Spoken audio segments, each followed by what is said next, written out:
NHL, MLB. You got to have a certain skill set and conditioning before you get to them. Before you hop up on these panels, you got to know already. You got to be you already.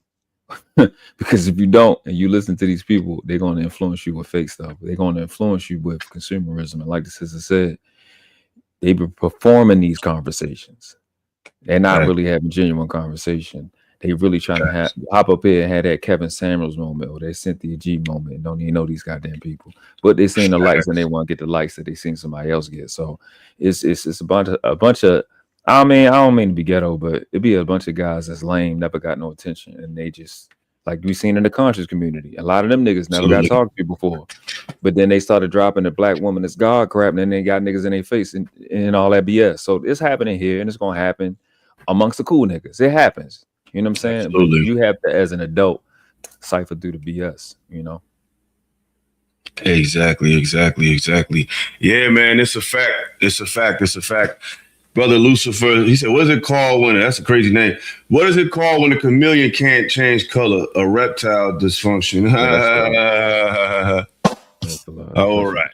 But that, as y'all can see, y'all see where the conversation is going.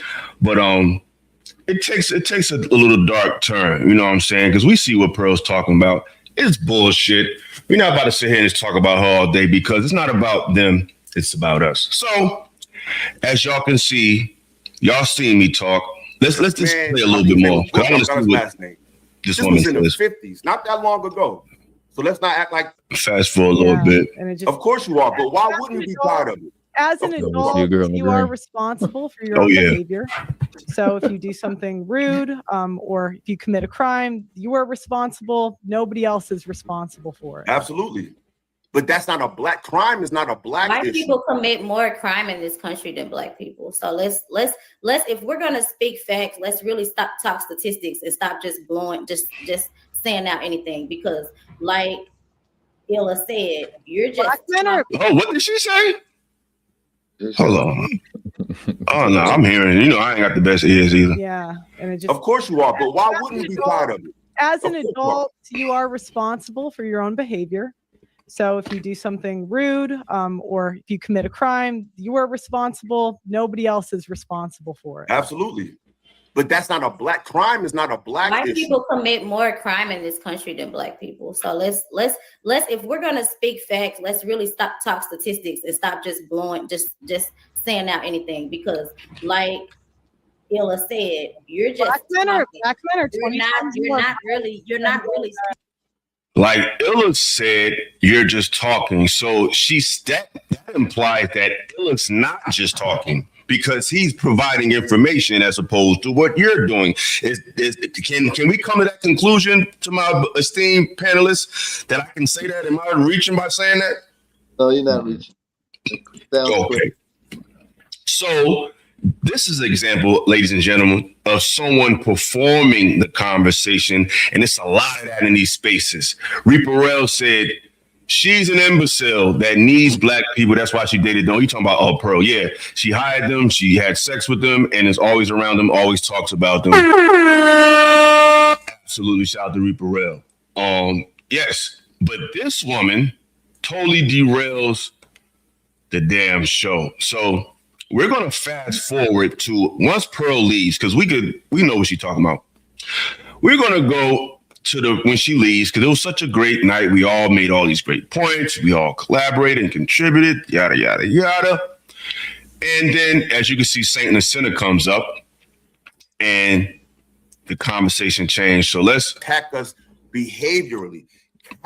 Let's go with the conversation. What up? Peace of the Saints. Thank you for. I don't know who added me on, but whoever it was, I appreciate you sharing your platform with me. Look, man, hey, what up? She's engaged. I'm chilling. How you feel?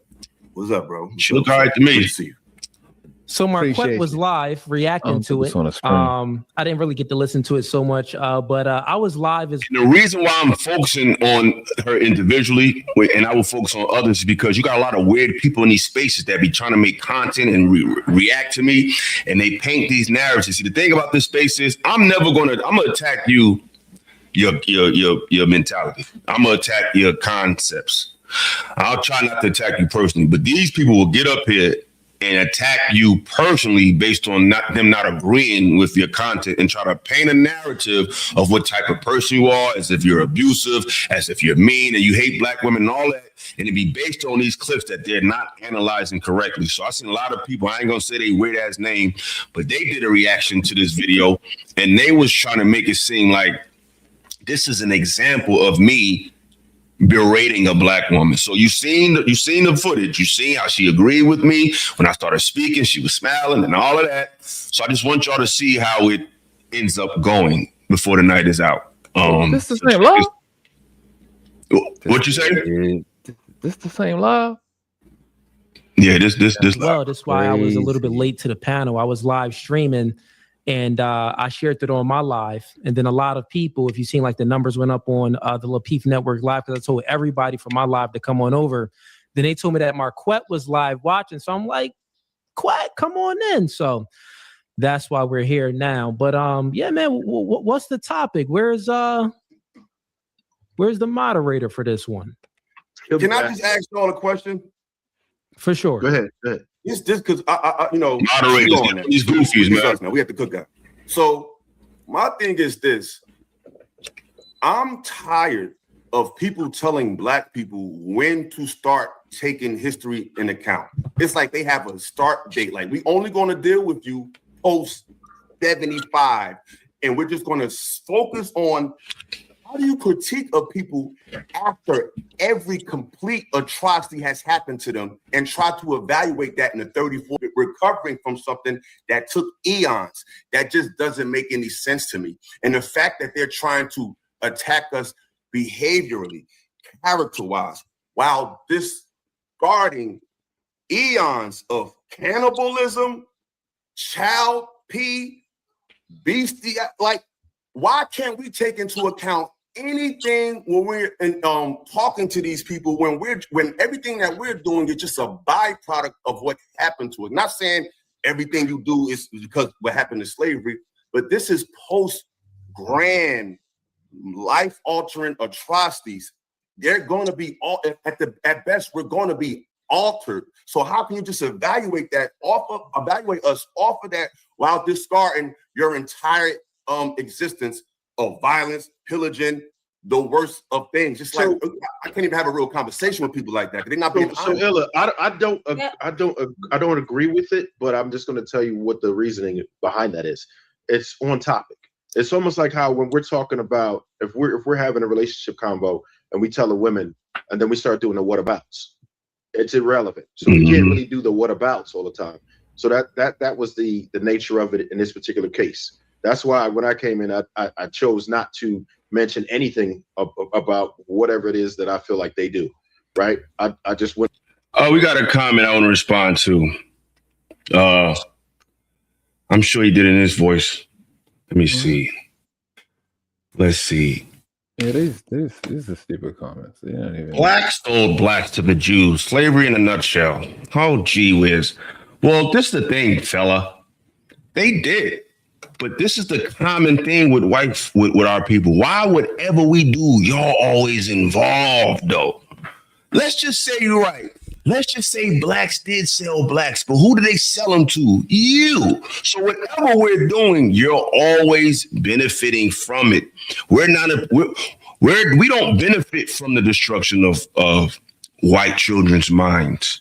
We don't have systems benefiting from the destruction of white people's relationships. We don't have any systems in place that promote us or we profit from interference in your social engagement in the world. So what you guys don't understand, because you always defending things as if we're talking about everybody, you only get blamed for stuff that you find an issue with. I don't think every white person did this. I'm talking about the systems in place, the banking system, the governmental structures, big corporations, big pharma. Those are mostly owned by European people who probably don't care about me or you, sir. Well, first off, blacks selling blacks to the Jews.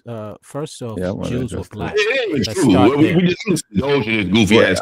That's what I was saying. Let's start there. Tag Maestro 02. Jews were black. Let's start there. Exactly. So if you're going to sit there and speak, let's go all the way to the history prior to whatever it is that you're speaking to, because you're speaking from one standpoint. That's kind of what Illa was making his point of, is when do we recognize, or what do we recognize as history, and when Color do we doesn't start mean exactly. Hold on, Sean. Color doesn't mean shit, but we're not colored. See, that's the problem. This is not about color. We're not saying because your skin looks a certain way, you act a certain way. We're talking about ethnicity and historical behavior and patterns that just happen to be people. We can call them European. We don't got to use colors at all. It's not about people of color versus people that are white. It's about Europeans. It's about Caucasians. It's about, they just happen to be the people that make decisions. That don't mean everybody that's Caucasian or European thinks this way. Can I just annihilate this little world? Yeah, go ahead. Yeah. So I know you're literate, sir. You don't know that black is a German word that means pale. You would be pressed to study history and know that Slav comes from slave, which is in Scandinavian, which is what you absolutely are. And that a Jew, you would have to be a word called Yahui. You would have to be a more to be that. But the ones that you're talking about are called Khazarians. So you're a Slav and they're Khazarian. So when you say black sold blacks to Jews, there was your people selling your people to Khazarians.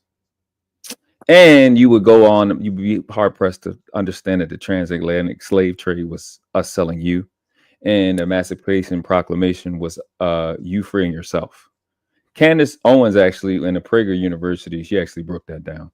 So I'm Noble, Miguel Mario Tunica Bay, Moorish American Muslim, consecrated and appointed missionary to Moorish Science Temple of America. If you or any one of your scholars would like to debate me, I would have a great time. Yeah, you could come if you got the heart to cam up, tag, whatever your name is. You can come up, and you too, Earth Surfer, because we can all chat behind it. You won't be cursed out. You won't be called out your name. None of that. If you want to share your sentiments, let me know. You just got to cam up, because I want to see your face. And if you can stand on it, you can join the conversation easily, because it's not about black and white. Because the thing about it is,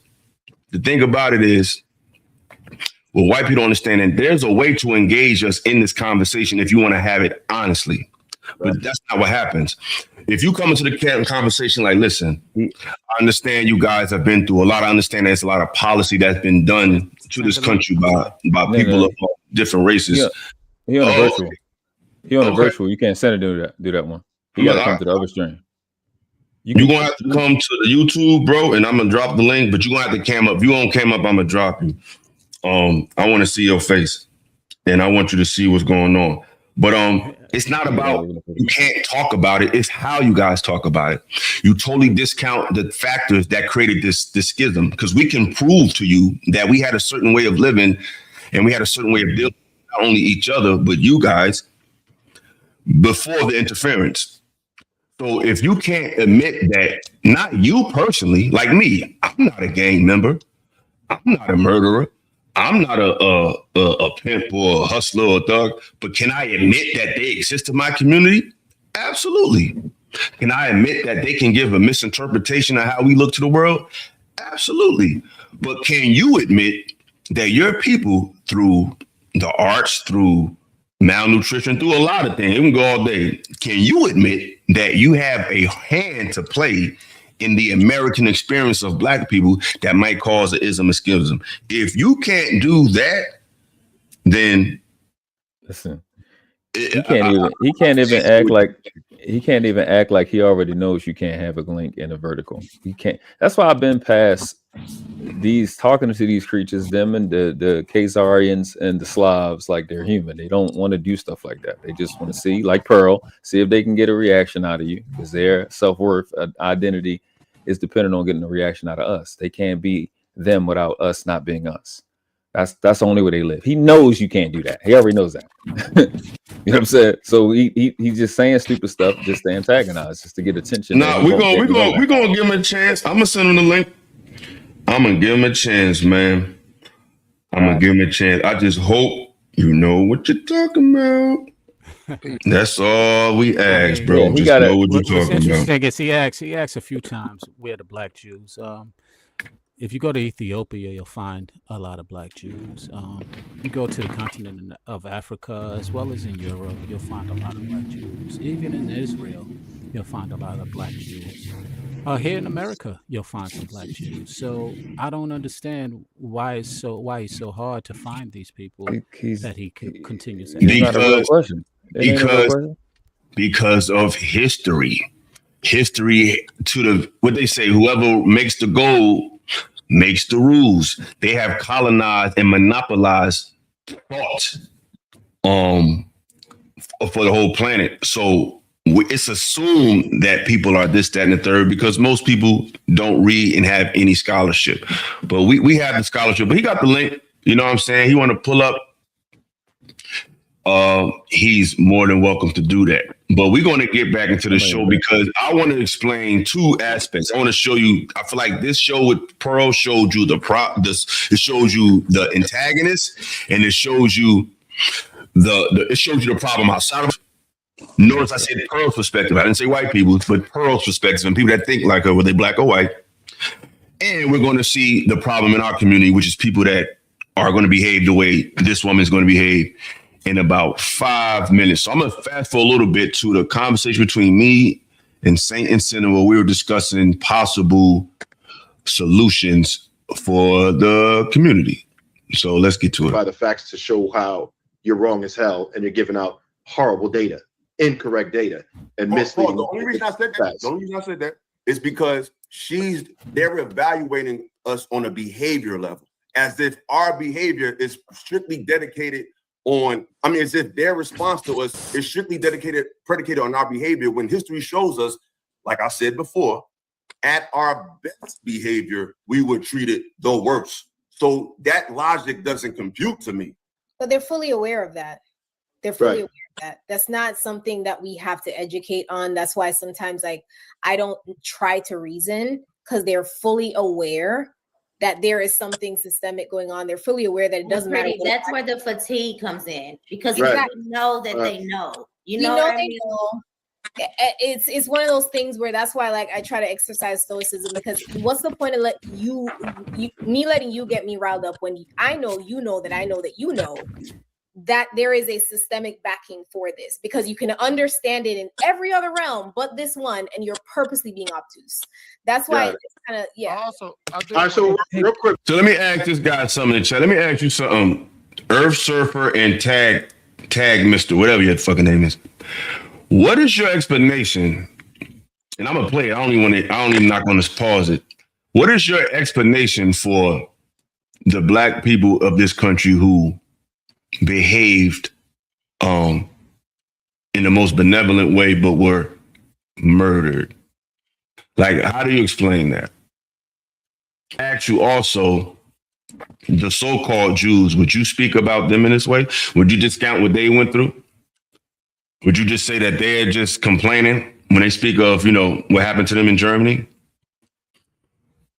DEI is the thing. The fact, I'm just gonna kick him. He don't want nothing. Why the hell you think the fact that DEI was even implemented? Why? Why was DEI even implemented? Because y'all wouldn't hire people that looked like us that was qualified, so they had to make you do it.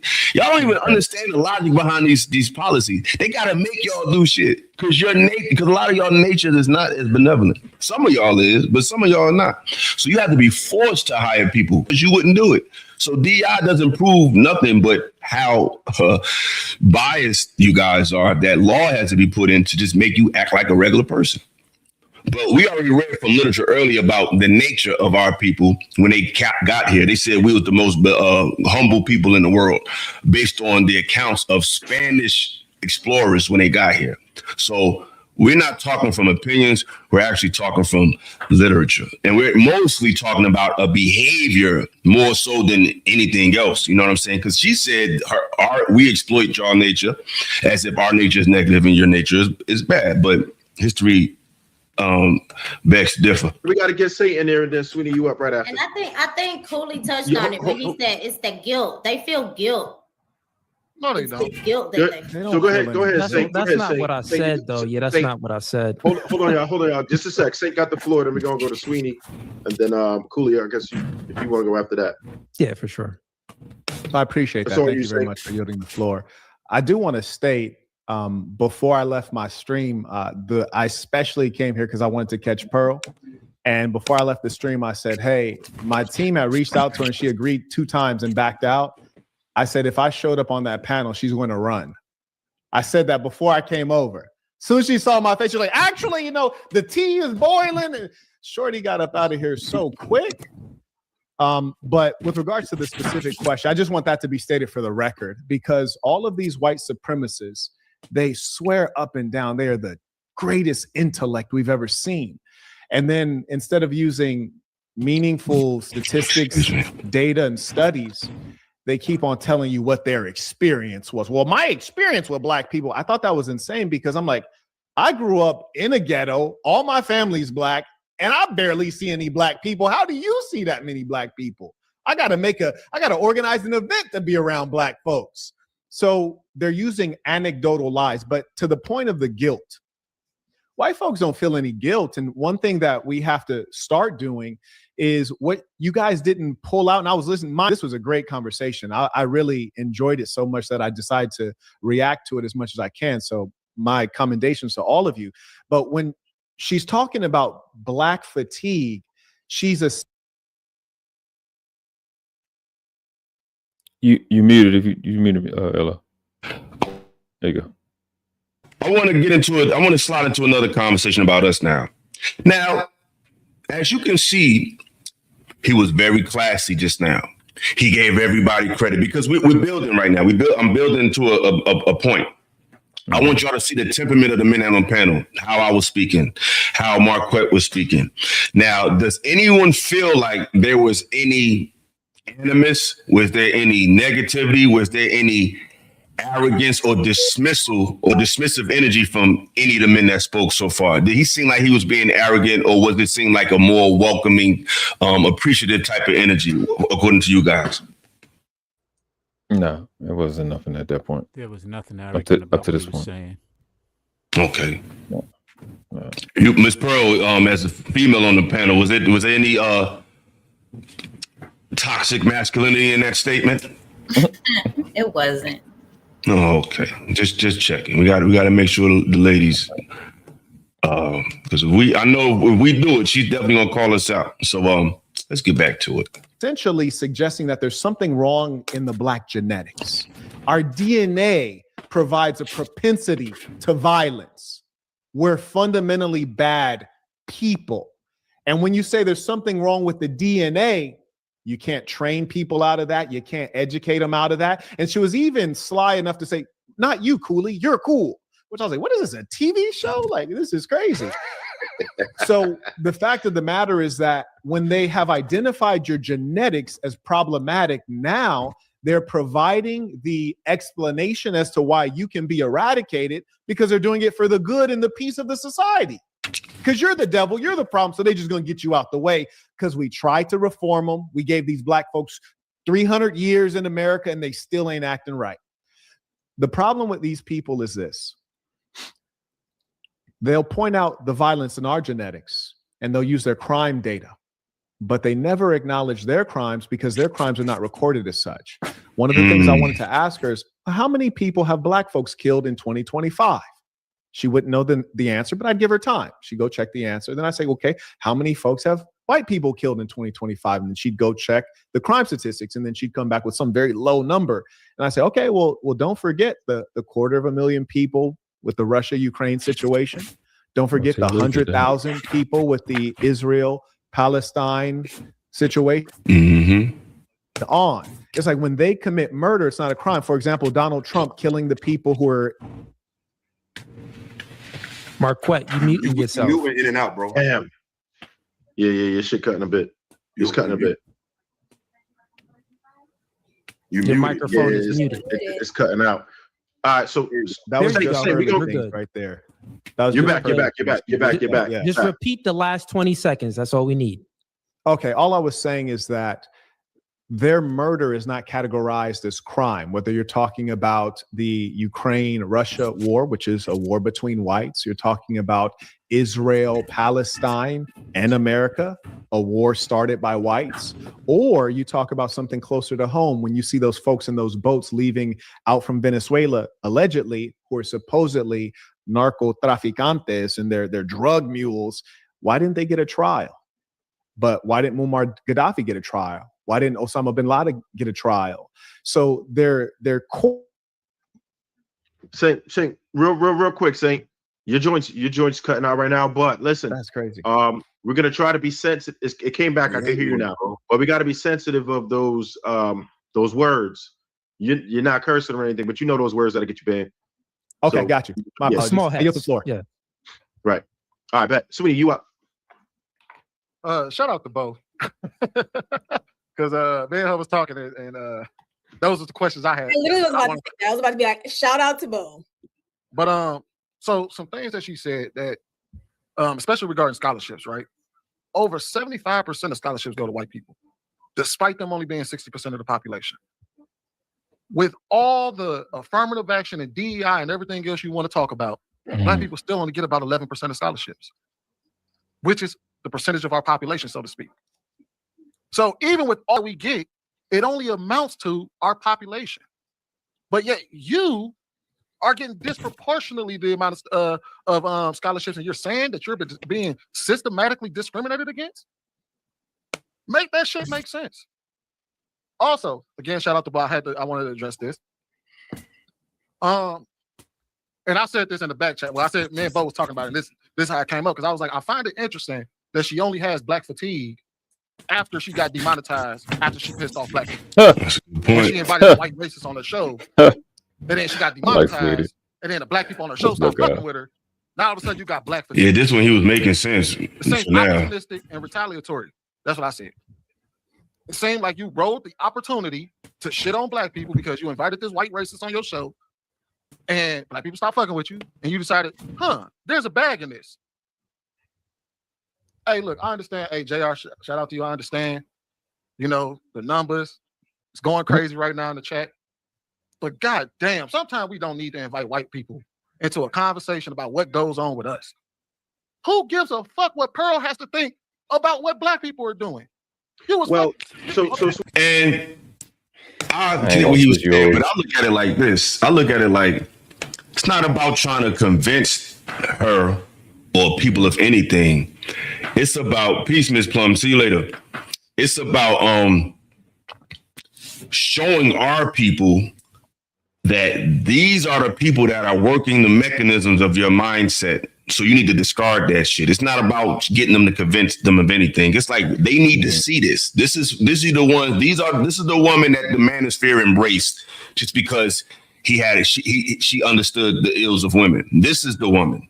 Somebody that thinks like that. So it's really about painting a picture more so. It's not about convincing anybody. So how do y'all feel about that, Sean? How you feel about that example? I wanted you to get to the part of where there was a lot of disruption and oh yeah, we about to get there. Yeah. So far we haven't gotten to the point of I guess because I saw the show, it's hard for me to contain what I want to address, because it was really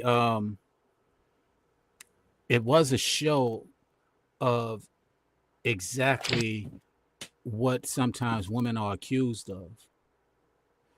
She displayed it, and then it was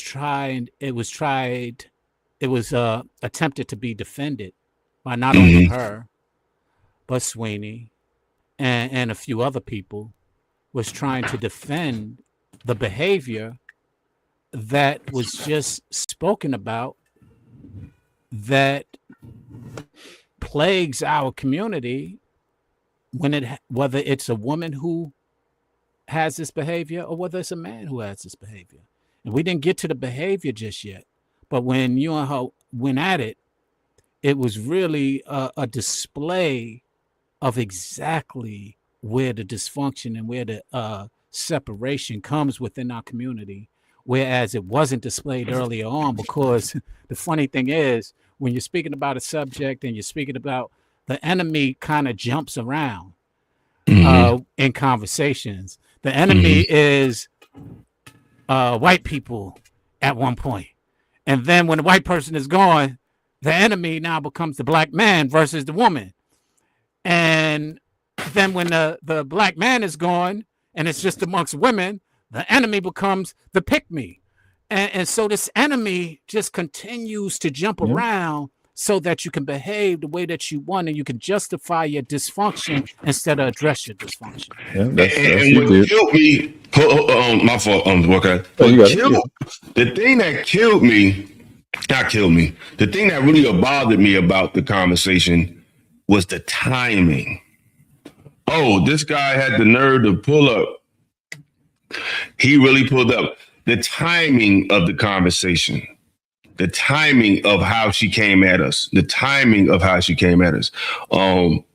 which threw it all off. Like after such a great conversation, and she pros point. But I'm gonna let this dude you got 5 minutes to make a point. I'm gonna bring you up on here. You got 5 minutes because we're not trying to convince you of anything, sir. We read. We know that. Unfortunately, a lot of people outside our race don't understand us, and we're not trying to convince you. We're trying to get our people to see that we're all we got. We might have people that look like they care, but if we don't get it together, our perception and our views is going to be in the hands of people who don't care about us. So I'm just letting you know, if I pull you up here, I'm not trying to convince you anything. I just hope that you have some facts that you know what you talk about. You got 5 minutes. If you say anything remotely, remotely weird, I'm dropping you and you're gonna be blocked forever. Like if I just hit you, you're out of here. I don't care. But I'm gonna let you come up here. But I hope you got to make your points like quick, like real quick. It's not about color or race or none of that bullshit. It's about rich versus poor. Where I grew up, white people were the minority. We didn't have shit. Is he boyfriend you know what I'm saying? So I grew up the same way that everybody else went through a struggle. I went through the same struggle. So it's not about all that. And right now, the media, the government, all these people, that's what they push. They're selling that shit. They're selling racism. They're selling racism to us in the media and everything. In music and everything. I don't disagree. I don't disagree. Now you're making a very valid point, but what you're missing is that it definitely does. You might have grew up poor, but you didn't grow up to where you were black. So while you were poor and you might have what does that even mean, bro? Let me finish, and we're gonna let you talk. I will explain it very clearly. What that means is that although you might have had some of the challenges that we had, not all challenges. You're right. No one pulled up on you simply because of your race and tried to do you any harm. They did because I was the minority. The minority right? So people did pull up on me like that. Did you hear what I said? Did you hear what I said? They didn't pull up on you because of your race. They might have pulled up on you because of my race, because I was white and it was the majority black and Hispanic neighborhood I grew up in. What do you mean, bro? So what I'm sharing with you is that okay. So I grew up in a predominantly black and Hispanic neighborhood. Okay, they pulled up on me because I was white. What you mean? Okay. So let me explain that to you. Prejudice comes from prejudging, and usually prejudice comes. Yeah, but it comes from all sides though. Like just because I'm white, bro. Well, we gotta let him talk, bro. You gonna be able to respond? But I can't respond. No, you can't. You gotta wait for me to make a point. You gotta wait for me to make a point. Prejudice. You'll be able to respond. It is like what you just displayed. You was prejudging what I was going to say, and you started reacting to it. You didn't even listen to what I was going to say because of your past experience of whatever it was that triggered you. Whatever it is that's triggering you is what you're prejudging. That you understand it, and I'm like, yo, I didn't even say anything just yet. But you're trying to make it racial, bro. No. Again. Do you want to ignore the fact that racial is an issue? Is that what you're saying? Because it is. It's an issue whether you like it or not. Both ways, though. Issue. It exists. Let me explain something to him, Sean. This we gotta realize, bro. No one's gonna act like you can't be oppressed. If you're a human being in this planet, I don't care where you are, you can go through oppression. That's not exclusive to any race. Okay. No, let me finish talking, bro. Because y'all, this is why we have these issues with y'all. Because you be so pressed to speak. The whole world heard you. You have the platform in the world. You may not feel like you don't, maybe, but you do. So what I'm saying is this: it's not about race. It's not about race. It's not about race. It's about classism, and it's about history. So just because you grew up in a predominantly neighborhood with Spanish and Black, so maybe you might have an experience where you are outcast, but you're not going up against a system. You're talking about the opinions of people in your neighborhood where you are outcast. You never went up against a system that alienates you specifically, and you don't have anything to prove that. We can prove that. So even though I've been in situations where in my neighborhood, there was no white people in my neighborhood, and I got in fights. I got jumped. I've been robbed by people that look just like me. It happens, but you've never went up against the United States of America. No, you went up against a couple ignorant Black people. There was no system in this country that was made to ostracize you specifically. There's actually bodies of work where the FBI, J. Edgar Hoover said, our goal is to prevent the rise of a Black Messiah.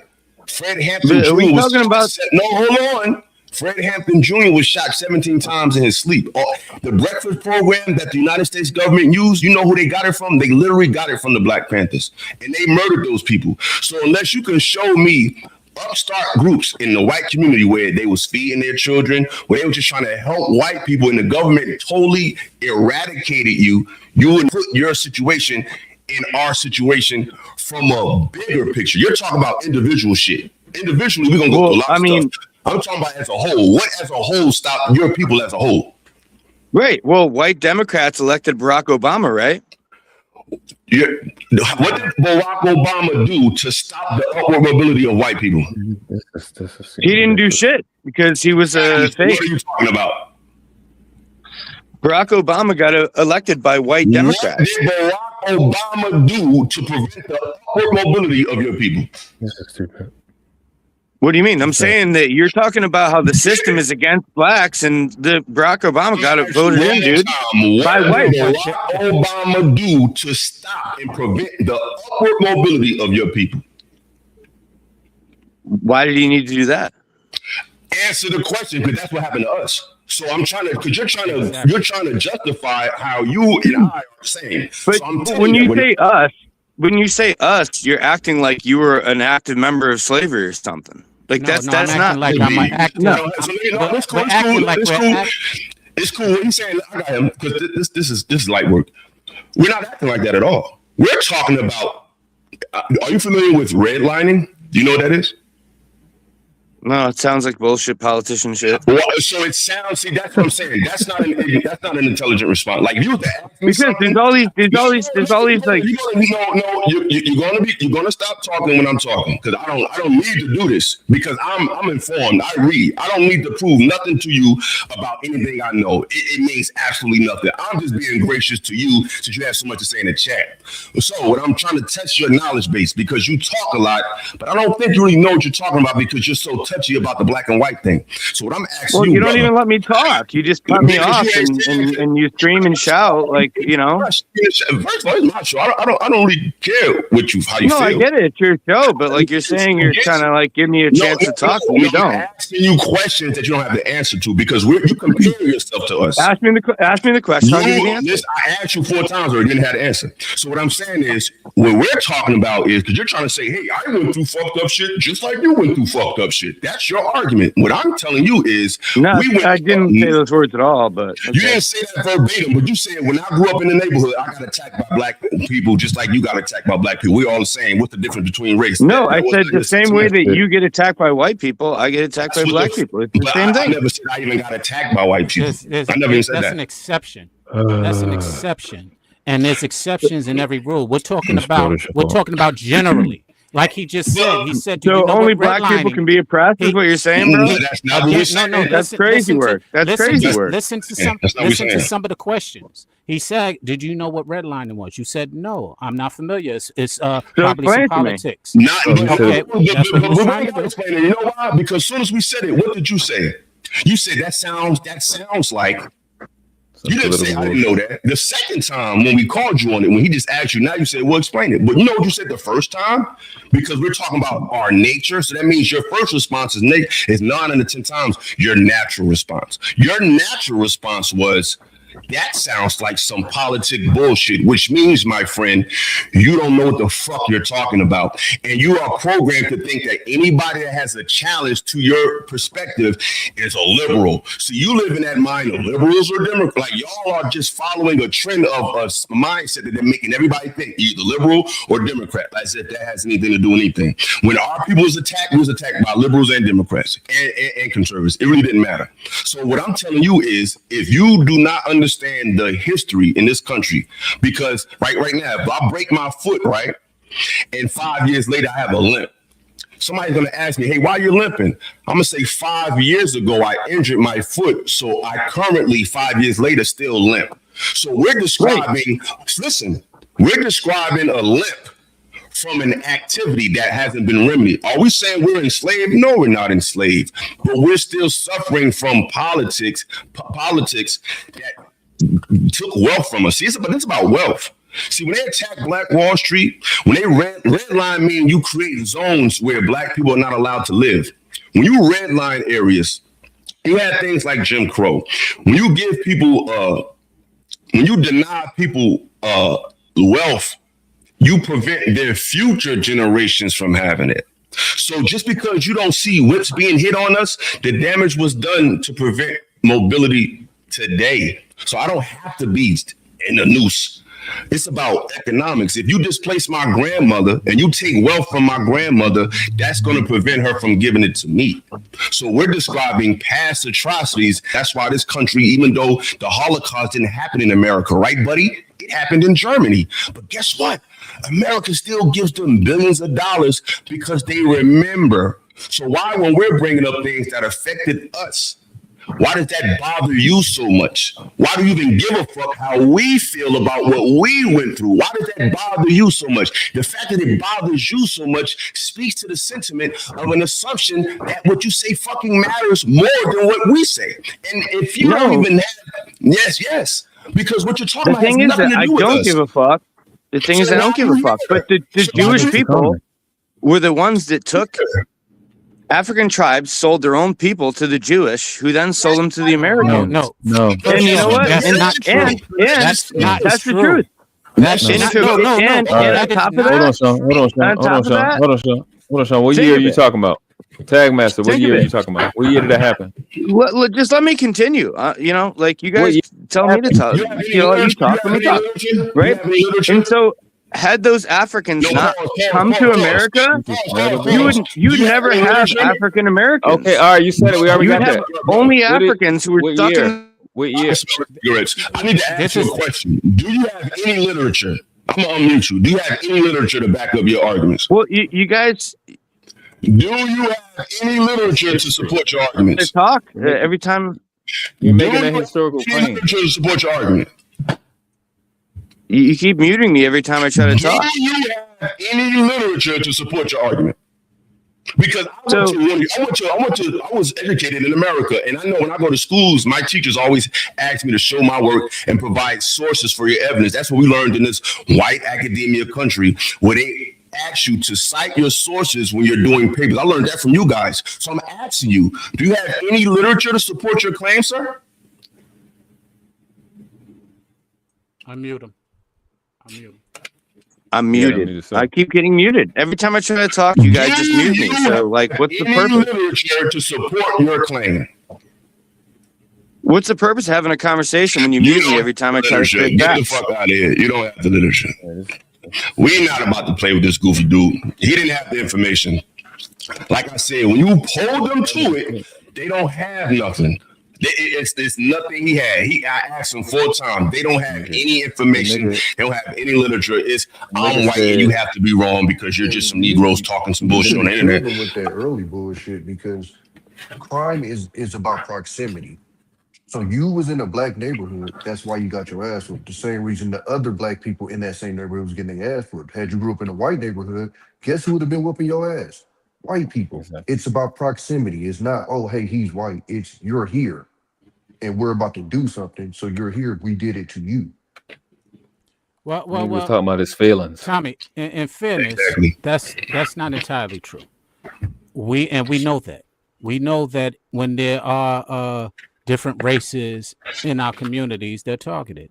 And vice versa, and that does By exist. police or the community, John?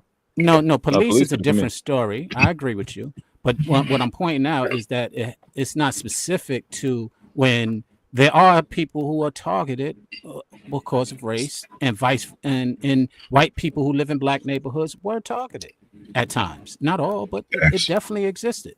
Now, But you see, they asked him the major question. I said, can you give me an example of how the system prevented you from upward mobility? What did he say? The Democrats voted for that. Like, they're not even thinking. It's like a rebuttal. Like, you talking to somebody to tell them, like I used to do telemarketing, and they would just give you rebuttals. When somebody say this, say that. When somebody say this, say that. And if you look at people, period, of all races, especially in this content place, they don't think for real. They just respond. So I asked him, and what he said was, Obama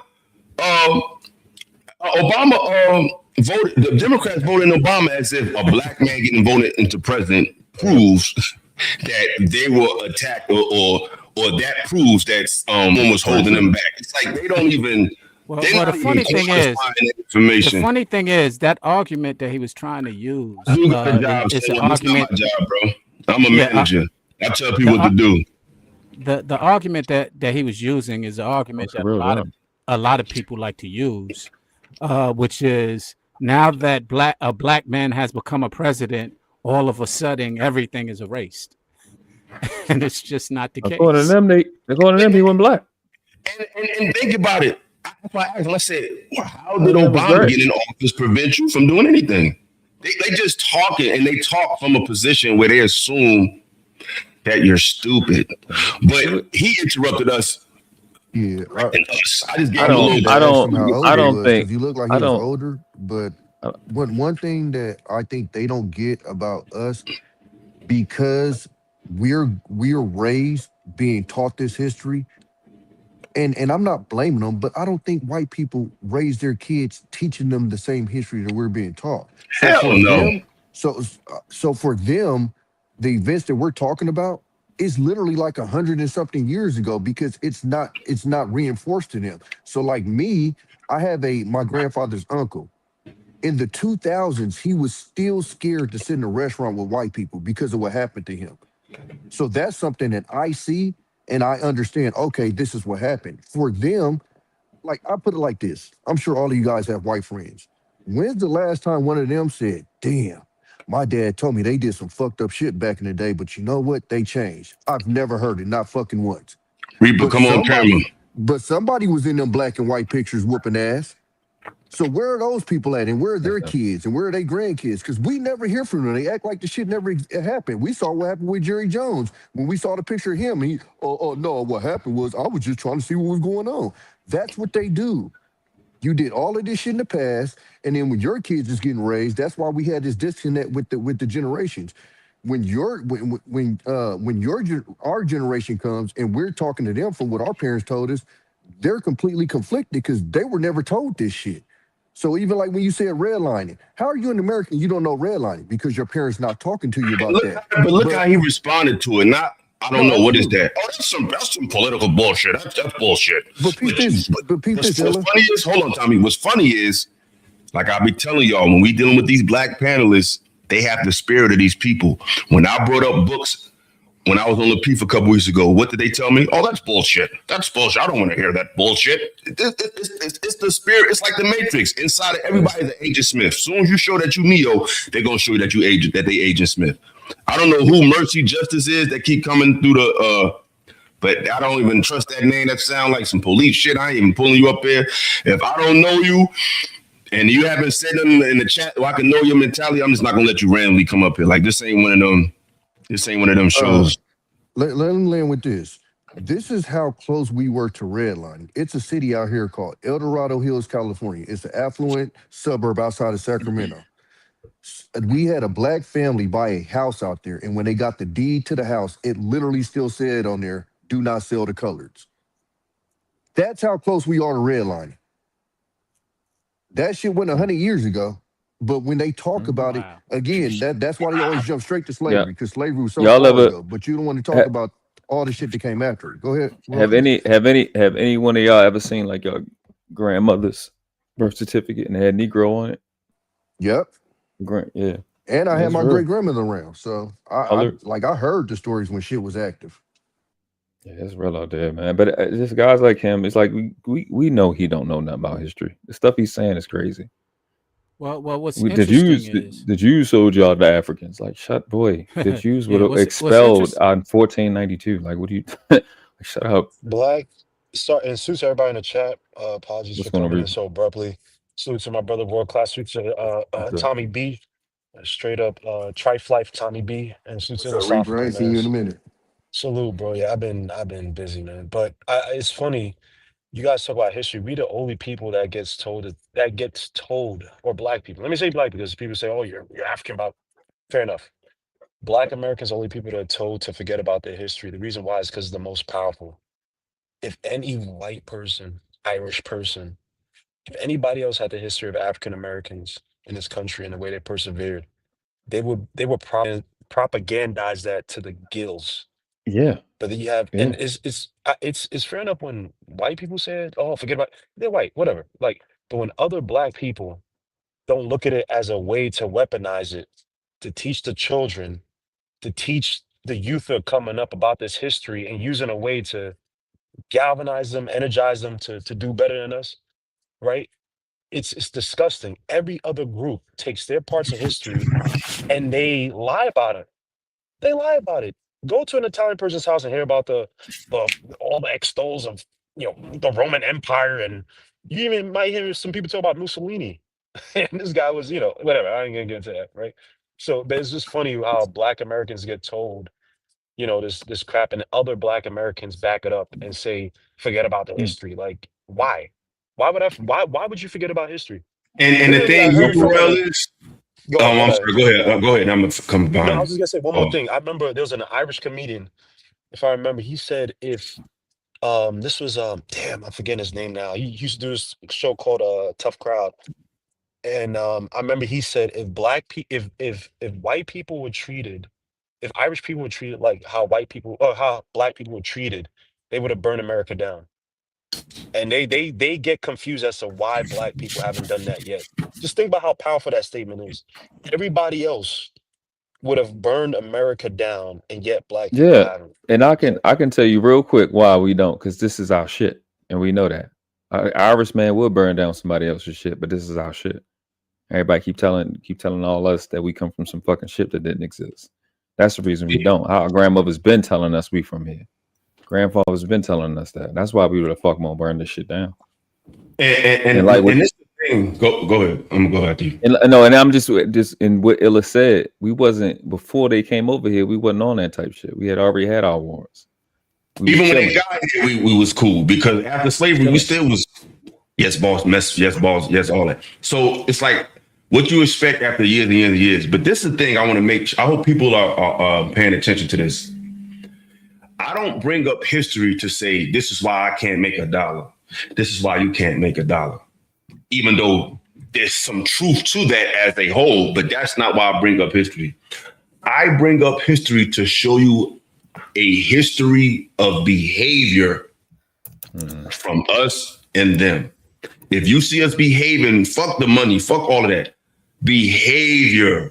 If you're seeing a pattern of a certain behavior from a people, violence, chicanery, trickery, deception, and you compare that to our behavior, something changed. We wasn't always like that. So history should show you the patterns of behavior, and you should see a drastic change in your behavior that wasn't always there. So when I bring up history, it's not to paint an excuse. It's to show you whose nature is what. Because what this woman said on the show is that you're basically trying to make it seem like we're naturally something when the opposite is actually true. But I want to get to the part of the video where we embarrass ourselves and where the narrative got shifted to how I am or how Saint was or how the men was.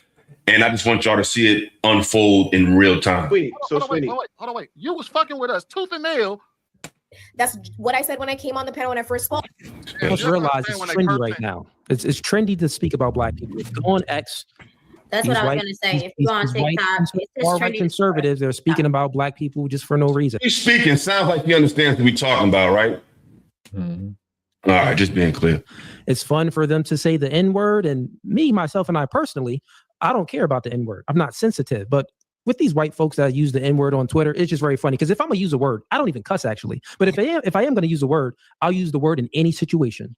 And I have these white racists that come on my show sometime, and I asked them, would you say? I see you say it on X. You even said it on stream. Okay, someone was calling, I believe, another content creator the N-word, and I said, would you say this in every situation? He said, what do you mean? I said, well, would you say it if you were walking in Newark, New Jersey, walking in, in Chicago? If you were walking, would you say it in the hood around these black people? Nah, I kind of know when to use it and when not to use it. Okay, I see. That's not very masculine. It's effeminate behavior, but they don't use it around black folks. I think the main point, though, I do think it's trendy. This is why a lot of people are making content about this black fatigue. Like I said before, if it's black fatigue, it's all types of fatigue. But as black people, we must be aware and we must acknowledge and understand our own shortcomings, because that's the only way we can get through. We must. That's one thing I hate when people say, not necessarily trying to point Cooley out, but know our problems. That shit is as American as apple pie. Talking about black people's issues is basically mainstream culture. Like, why do people act like we need a reckoning? We've always known our issues because no one would let us forget them. Like, how do y'all feel about that narrative of we must confront our issues as if we don't, as if we just like we don't know what's our problem, like we're blind to it. Like, how do y'all feel about that narrative? It's BS, because if you look at all the trends, right? You talk about criminality, you talk about murder. All these things have been on a downward trend for years, right? I hate when people look at things at like a point in time and say, I think he froze. Oh man, he got yo. How does this guy keep being able to come back to the show? It's been down. So people don't talk about these trends at all, the improvements we make. And the thing about it is that, let's be honest, and I'm not attacking Cooley, I'm not attacking anybody. Are any of these people going to actually look at the groups, look at the movements that have been happening from city to city, where people that have actually worked towards lowering crime, fighting against crime, improving crime? I haven't heard any of these people talk about the movements that have been happening in Baltimore, where the mayor is making substantive changes that's actually translating into lower crime rates. No one's going to, it's boring, but no one talks about that. So when people say we have to address, people are addressing the issue, but you don't want to cover that because it's boring. It doesn't give you clicks. Illasophical. Do you remember, because you from the tri-state, you remember back in the day, in the 90s, when New York was called the murder capital of the world? Yeah. No one calls it that anymore, right? No. They just had 12 days. They just had 12 days of no murders for the first time in history of New York. 12 days with no murders. Wasn't it like the first 12 days of the year? No, it just happened, I believe. If I'm mistaken. If I'm mistaken, correct me. And remember back in the day, black people were the face of drugs. Remember, it was to just say no. As soon as the whole opioid shit popped off, and people, and by the way, drug abuse rates have been equal amongst black and white people for eons, but no one talks about it, right? So it's all bullshit and propaganda. That's all it is. If you want to talk about criminality, let's get down to the numbers. But you also have to talk about the trends, the improvements that have been made over the years. So yes, black people have been addressing these things with literally little to no help for the most part from the federal government as a whole. Black people have been doing it by themselves. But again, people look at things at a point in time because it's cool. You got to show me the trends. Like I said, New York used to be the so-called murder capital. All these places, they even picking places like Chicago is not even the top dangerous city in the U.S. That's why I don't like these conversations, because like you guys don't actually want to do the work. Not you. I'm just saying in general. People just like to do things and say, "Oh yeah, black people this black." I'm like, bro, if you go around most of these black places, for instance, I'm sorry for babbling on. When these people say things like, "Oh, if you go to a black neighborhood," I lived in Fort Greene pre-gentrification. If you white in the 90s, nothing's gonna happen to you. So all this shit about you being scared or black people, bro, nothing. Y'all motherfuckers are not even around this criminality. What the fuck are y'all talking about? It's funny because in New York also, I seen some clips of black kids in the 70s that getting harassed by white kids and saying Duquesne, like in Long Island in certain neighborhoods. They was getting them the fuck up out of there. You know what I'm saying? So they don't the talk lies are about just back in the bullshit. day when you had the people from Bensonhurst. Remember the black dude who got deleted? Yusuf Hawkins. Yusuf Hawkins. Thank you, Yusuf Hawkins. They don't talk about the white criminality. They don't talk about these dudes. So I just get tired of it where, like you said, black criminality has been on the forefront for years. It's still to this day, even to the fact that, for instance, the lady Riley, the swimmer that's been complaining about the trans swim, blah, blah. Do you know her coach has been alleged to have been abusing those girls? Abusing girls? Like, there's a whole thing where her coach is known to have done that. There's a whole, I don't know if he's been arrested or whatever, but there's a whole thing behind that shit. They don't talk about that shit. We don't talk about white criminality. We don't talk about criminality anywhere else but black people, because you know why? Black people, unfortunately, we don't have the power to cachet to make impact and say, hey, you talk shit about us, we'll end your show, we'll end your this, we'll cut off your money. So they try to pick on us like with some low denominator shit. My bad. And most of our prominent people with money are compromised, so they don't have the balls to or the means to really put up a front. You see how what happens, people, because we all know Puff is nasty. He's a nasty guy, but they didn't come down to him until he beat them in court. See, people forget about Puff took that liquor and he beat on a racial discrimination. And we're not defending Puff hitting Cassie. We're not doing none of that because the people here, see, they're defending. No, he's dead wrong. But you got to ask yourself, if you see somebody do, it's like if you're in class and you see some, or basically you just see somebody who gets away with something all the time. And you see, and you'll tell that person doing this bullshit, they be like, man, I don't care. And then that one day they say, I'm gonna say something to him about him. I'm gonna ask you like, yo, what made you say something today? Because he's been doing this for 20 years. And that's the questions our people don't ask. We know Puff was guilty a long time ago. We knew R. Kelly was guilty a long time ago. We seen R. Kelly urinate on that girl and everybody built the chocolate factory. So the question is it about guilt or it's about programmed, constructed consciousness, as Miss Pearl likes to say? It's so programmed, my guy. Look at it this way. Because why the hell? How that work, us? Why do they have the power to tell us when to use our eyes or not? You seen them smack the shit out of that person, but you didn't do nothing until they told you to get mad about it. It's like if somebody is dead wrong about something, get on them when the atrocity happens. Don't wait until the media or to mainstream culture tells you, because that shows me that you're programmed and you don't have genuine opinions. Somebody's telling you how to feel. But when Puff, not when he did something to Cassie, not when he did something to these boys or the baby or you, that's not when they came at him. They came at him when he beat those people in court and how he beat them on racial discrimination. And that's when all these charges came out. But it's all propaganda, because and I'm not backing up Puff whatsoever. They did the same thing with Prince when Prince, you know what I'm saying? Like, and Prince always was about his masters. Same thing with MJ. The amount of power MJ had with the Sony catalog and owning, Eminem, bro. They always do. I mean, what's your man's name? The comedian, I'm forgetting. Eddie Griffin. You said, look, man, black men, you get to a certain point, they got it. They're gonna use a propaganda. I'm paraphrasing, but essentially, they use a propaganda machine. But it's us. This is why when you said that comment about the reading comment, I got so mad when people fought against it and the history thing, because it repeats itself. Guys, whenever a black person fights for their ownership, they either get deleted or their personality their profile gets destroyed. You go back all the way to Sam Cooke. You go all the way back to Sam Cooke, who got so-called, allegedly deleted because that man was about his masters, his publishing. Right, so it's all propaganda. That's why when people say the stuff with Diddy, you want to talk about the real demons? You got guys like Les Moonves. You got guys like Matt Lauer. I'm not even talking about what's your man?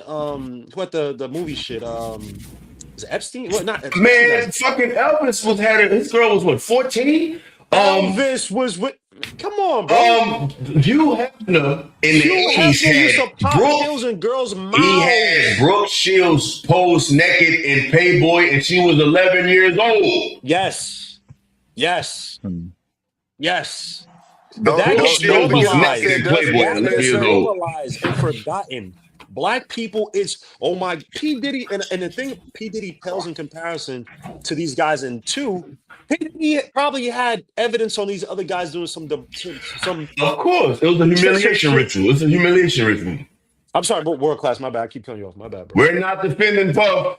We're not defending what he did. We're saying that if he was guilty, then he should have been arrested a long time ago, not when he beats a white conglomerate in court.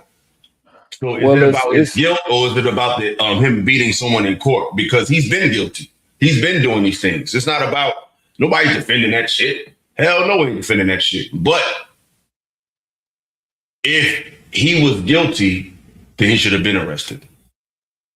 But who's going to say something? Because I think I'm going to do a part 2, y'all, because I want to really get to the end of this conversation with this woman. Then I'll probably do a part 2 later this week with the Tommy Sotomayor conversation. But anybody want to jump in before I get back to the video? I just want to address your question on why they always. Oh, go ahead. Hold on, World Class. Let her get in real quick. Go ahead, bro. Miss Bro. I'm just gonna add. I don't think it's about who's wrong and who's right.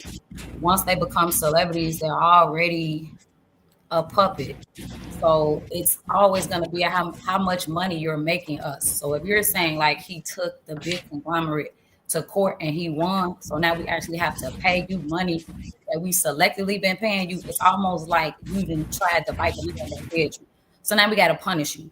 It has nothing to do with me holding you accountable. Like you're a nigger to us. Like you're just on the plantation picking that cotton. Like it has nothing to do. Like they always do that. Like they gonna make us high, and then right before you die, they gonna make sure you die low.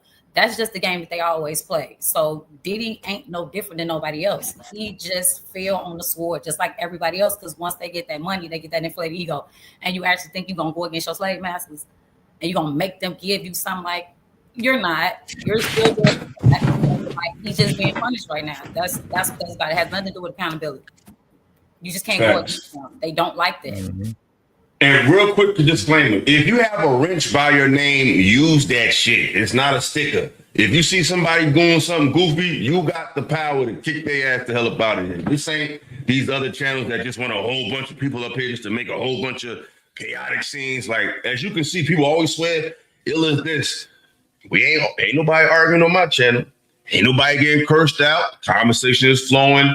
I don't carry that spirit. I just don't deal with no fuckery, and I will give you what you asked for. But as you can see on my channel, it's a peaceful conversation. So is it me? Is it them? I don't know. It doesn't seem like it to me. But like I said, if you got a wrench, use that shit. That's your hammer I gave you. Get them the fuck out of here when they talk that shit. But I think World Class gonna jump in there. Tommy, then Reaper, then we're gonna go back to the video. And Sean, if you want to add to that too. But go ahead, World Class, on you. Super quick to answer your question on why they keep telling us we got to go deal with our problems. It's just a redirect. It's just gaslighting at its highest. That's all. Because they don't want you to really focus on all the solutions that came out already. They want you to think, oh no, you still haven't solved this problem. No, actually, no, we solved all these problems in the 20s. They've been done. That's why you go through high school, you don't hear certain names. Never heard of Noble Drew Ali. Barely heard of Marcus Garvey. We learned about Martin Luther King. They didn't really want to talk about Malcolm. So many different people. They didn't even really talk about fully what Martin's message was. Martin said, "I came here to get a check." People try to throw him on. He wasn't just reach out overcoming. He might have went about it in a passive way, but he was coming for a bag. You know what I'm saying? But Tommy made a good point about the fact that we always had to reset. We get somewhere, and they literally will move the goalposts. Like literally. That's it. That's the whole. There's a redirect, so you can again plan on them damn feelings and having us operate outside of how we normally operate, and that's through thinking. That's why we got people today. I don't deal with religion. Well, religion just means to rebind, and you do that religiously with anything that's of substance. Now we don't like religion because we confuse that with dogma. When the Bible or the Quran, I say the Bible 2,000 years ago was just Google. It's just what people knew. They didn't have the stupid song and dance we was having in the church. It was just science to us. Now we don't like religion. I'm gonna read this real quick, World Class. I'm gonna cut you off because this is a good point. He said we need to understand we have lasting psychological trauma. Therefore, we have trust issues and lateral violence with each other. We need to earn each other's trust first individually and create. That's an excellent point. And I'm glad somebody from the crowd said that because I want to say this real quick to the people. A lot of people don't come to y'all with real information because they think you're stupid. Most content creators in this space doesn't talk to the thinker in you, doesn't talk to the king in you, doesn't talk to the queen in you, doesn't talk to the higher version of yourself. They talk to the consumer in you. That's why they shocked when we bring up books and we bring up stats because they've been convinced that your black people are what the media says they are. These people don't read. Why would I bring up books? They don't believe that shit. And you can tell by whose content, by who really loves you based on what they're talking about. Because if they love you, they're going to tell you the real shit. These cats think you're dumb and they think that you're just good enough to be super chats and help their channel grow. They do not have any respect for your consciousness or intelligence whatsoever. And they penalize the people that do. I believe in you. When I was literally told on the show, come on, you're telling people to read. Like, yeah, like what the fuck would you talk about? Like, that's the bullshit I'm talking about. Like, I'll bring up history to show you why we have mental and social issues, but I will never, ever talk to them as if referring them to literature is out of the question. If we're at that point, and it's really over. But go ahead. Go ahead, bro. I just want to add to R324 V6P. Like when you're talking about, we have longstanding psychological trauma. Therefore, we have trust issues.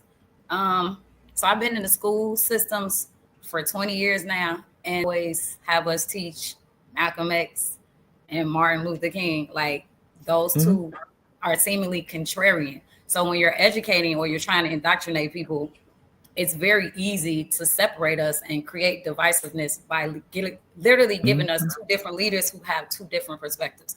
So you're always going to have two people on two different sides, right? And then you kind of throw a submissive black woman, Rosa Parks, in there, old woman that really didn't do too much.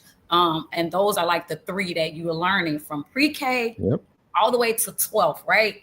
And then you get to college and they're like, we want you to critically think. That's absolutely impossible. I've already been emotionally hijacked and psychologically traumatized. And then you literally only give me these three people, but you want me to be so thorough, right? Educated and cultured, right? But you taught me all of the wrong things. So those two contrarians alone, even though they weren't, and they exclusively worked together, which they showed you, but not really too much.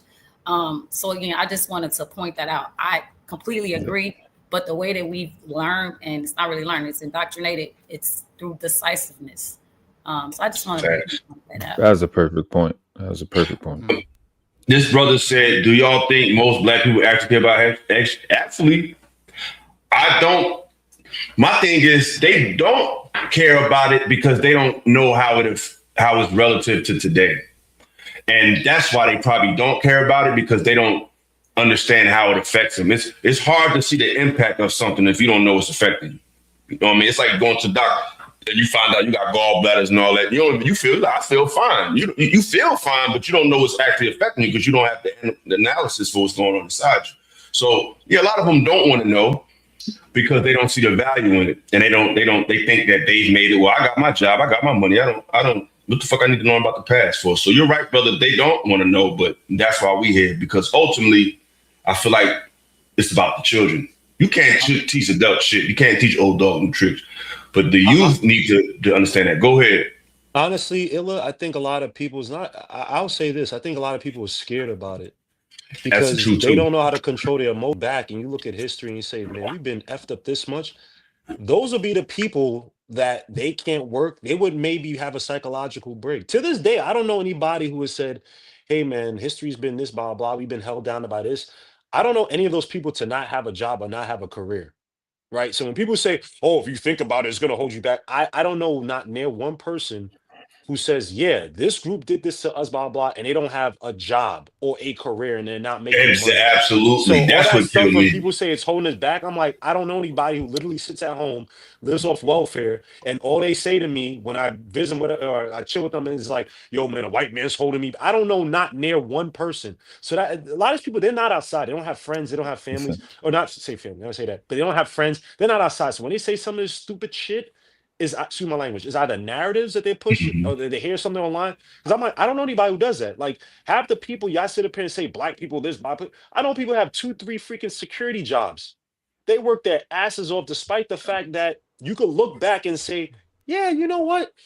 White people did destroy Jamaica. So they had to come over here to America. Parents didn't really have much of anything. There's no education, whatever. So they're the first person to go to high school. They're the first person to do this. And they try to make something of themselves.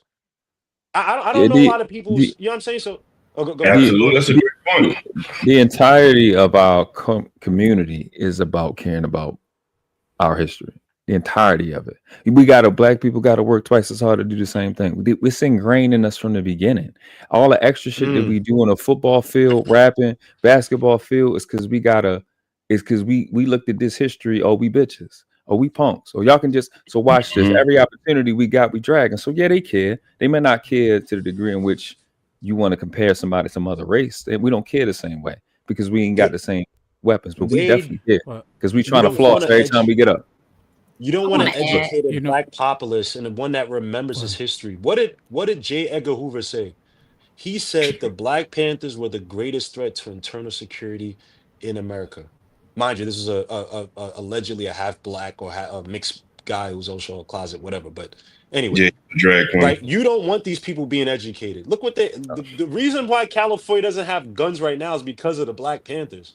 When they educated black populace and they remember, they're not going to sit up there and they're not going to destroy and burn America. They're not going to sit up there and just delete people. They're going to build institutions. They're going to build groups that are going to challenge the status quo, that won't forget, and they're going to actually build things that black people. That's why you've had the Black Panthers, right? For example, they've been one of the most perverted, one of the most infiltrated groups. You had to. J. Edgar Hoover said we cannot have a black messiah. That's what happened when you had things like the Black Panther. So you have to make black people forget and pacify them. Give them, oh yeah, you have like the dude said, oh, a business. What does having a business have to do with anything? You being an entrepreneur does not mean you cannot remember history and build from there and build institutions that say, hey, we are not going to forget. Because the present moment is about the present, your individual prowess is about the individual, but the historical situation, the historical atrocities is about preventing the group. And that's what these people don't understand. But go ahead, Pearl, and then come in there, Tommy. Go ahead, Pearl. I just wanted to add to the do most black people actually care about black history?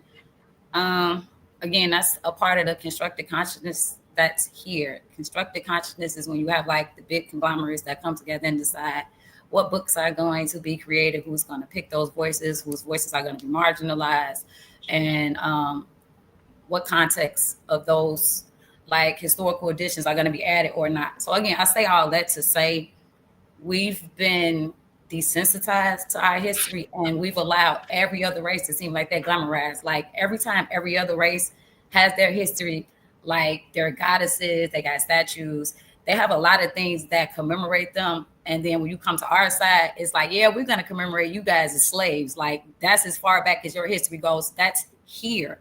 Like we don't have a lot of movies where we're royalty. We don't have those pictures about Marcus Garvey. We don't have those about a lot of our elites. And that's not taught. We just had that conversation. So it's not just not taught in schools. It's not displayed through our media. And we know why, because we don't own media. We don't have our way in that, right? So a lot of what our kids know, a lot of what we know is very limited. And after so long, and you hearing you a slave, you a slave, you a slave, you a slave, it's like, I don't want to hear that shit no more. Like, what else is new? But if you show us something, but not even then, because we're trusting too much on our oppressors to show us something. They didn't show us enough. They're not going to teach us. You have to go outside of what you know. That's called pedagogy. Like you have to go outside of what they're teaching you and say, I know I'm more than a slave because I know my history started before here. So I say all that to stand and land my plane. That's the reason why a lot of people don't care. They've become desensitized. They're indoctrinated by what they know here. But if again you look at every other race, they're highlighted for their greats, right? And the things that they did really well. And then for us, it's not that. So you have to look beyond what they're showing you, because they're only going to show you our worst. So you got to do your own history and figure out who we are, Exactly. where we came from. And if we really were here and we never came on those boats, and that's a whole nother history lesson in itself. So you can't just keep being force-fed knowledge. If you really want questions, you got to educate yourself. Just saying, I'll land. Miss Pearl, I need you to talk more when you on the Peep. I didn't know you was like this. I told Ella somebody's gonna say that. Like when she over here, they gonna. I mean, but the platform is different, right? The conversation is different. This is different. Right. So I have to meet them with a certain level of brevity because they can't handle that depth with me, right? Man, smack the motherfuckers up, man. I don't give a fuck what they talking about. Go ahead, Sean, and then we're gonna go to the video. Right. I think Tommy was talking about too. Yeah, it was a couple things. One of the biggest things for me that I kind of started figuring out about history that kind of completely changed my outlook on us, and I literally understood why it was kept from us, is the fact that most of us didn't come over here on the motherfucking boat. We was here already. And you know, when I kind of heard that and kind of mentally did the gymnastics to figure that out and go, you know what, that makes perfect sense. Then it like oh boy that came in here, you know, their thing is always to automatically go back to the ships, and then they can almost make it seem like it was a treat that we're over here now because they brought us over here. But no, we was already over here. We was over here comfortable, feet kicked up, yada yada yada. You feel me? So that was one thing. Another thing, kind of going in. I went to correct Reaper. I think that's Reaper that said it. Don't believe the hype. California has guns. New York doesn't have guns. California, I got a AR style shotgun, an AR, couple pistols, about to go get more. But what happened with the Black Panthers is they took away open carry, because Huey P. Newton was up on the laws and he understood not only could he open carry, but he could actually the Capitol building was going on, and it wasn't illegal to walk in there with their guns out. And so when they did that, that's when even the NRA, who we all know what they support, even they supported the legislation. That's how crazy that got. But I mean, we get guns. We just got to do weird shit too, and it's ammo restrictions. But that's why I'm in the South. And it's kind of what I said on. And it's kind of what I was gonna say to you. I think I said on one of your posts, Illa, but like the rest of the world has this disdain for America, and it ain't because of black folks. Because when white folks trouble, they act a fucking fool in other people's country. I was in Spain, happened, and they told me the same thing. I hate to say it, I got some good white people I know, but when I was in Spain, Shorty was like, "Oh no," they was obsessed with black culture. Well, she was.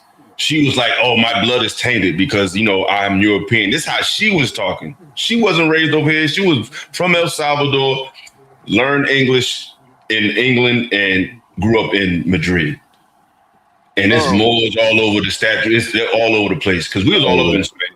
But I want to shout out real quick, and then I want Sean to jump up in there. Reaper Rail just came through with the $9.99. I appreciate that, bro.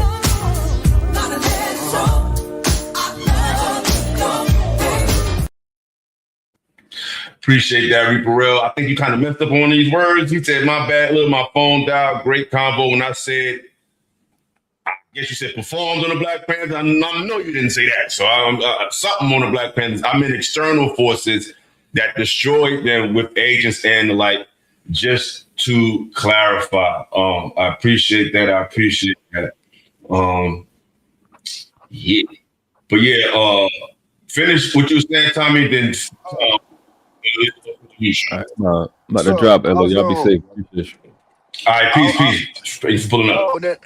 All right, work class. I was gonna tell you the link I dropped in the back too was a story about the house that I was talking about.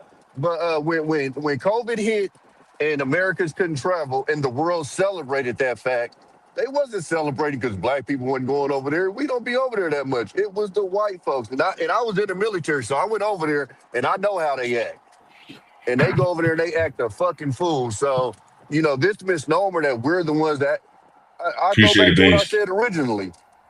we've been through all of this stuff, which I'm not going to excuse the behavior, but it kind of gives you a reason why the behavior is there. I need them to explain to me why I can find that exact same behavior in they community. Because we can give you our lineage and what y'all have done to us for us to be messed up. Why y'all doing the same thing? Why And y'all my tearing thing down is, why cities I when y'all need win the y'all to Super Bowl? explain, and I need them to explain, is it if it's behavior based, how do you excuse what happened to the best behaved Black Americans in this country were treated the worst? But it's on you, Sean. All right. Couple of things. One, Miss Pearl mentioned a little while ago what they're teaching us, and that's part of what I want to address. And Ella, you mentioned something even before that, which was value. The first thing is what they're teaching us. We got to teach us. In our families, we're not teaching us. And, these is why these conversations amongst us are very valuable. Unfortunately, we're almost like the preaching to the choir because we all are kind of aware, and some of the people who need to hear some of this. That's why when that gentleman came up, the white guy, I wanted to continue because he is blind. He is ignorant to a lot of the things that he was speaking to. And the thing that you brought up, Ella, that triggered something in me was the fact of value. You mentioned the word value. And what we keep overlooking is that a lot of us are valuing money. And that in itself is really the means to what leads us to a lot of the mentality that we continue to embrace, that we continue to ignore. I think when you were speaking about it, you were speaking about how do we let them all get away? Because they were all accepted because they all have money, and that's the thing that we value. So everybody ignored it. Everybody ignored the fact of what was morally going on that was dysfunctional, what was morally going on that was atrocious, because they had money, and he was invited into the money, and he did whatever he needed to get to that money. And we ignore the fact of how much we value that, even to the point of how we speak about jobs that we get and so on and so forth. But if you think about the root of that in itself is that we still are relying on people to give us jobs. And so therefore we're conditioned and educated to be workers. We're conditioned and educated. You got to stop winking at Pearl like that, because I know you wasn't winking at me. But the point being is we're conditioned to kind of be in the same cycle of what keeps us oppressed. And we never really address it. And a lot of the reasons why we don't address it is because we embrace capitalism because it's convenient to our comfort. And we dismiss all of our discomfort that provides us the capital. And then we act like we don't understand that. And then I'm like, wait, but you understand that you didn't mind compromising for your individual comfort. So to the point that was made earlier as well, trusting, I think you, Ms. Pearl, you highlighted it in the comment that was made. I speak on that all the time. Trust is the one thing that is missing and that's absent. We don't trust one another. And for a lot of good reasons, I won't even dispute that. But the point is, how do we start trusting one another? The one thing about other cultures, they trust one another for the sake of capitalism. So if we're going to be capitalists, then let's understand and be that, because that's why they have a common goal is the capital. And if we're going to have that common goal, fine, because then we don't got to trust our morality.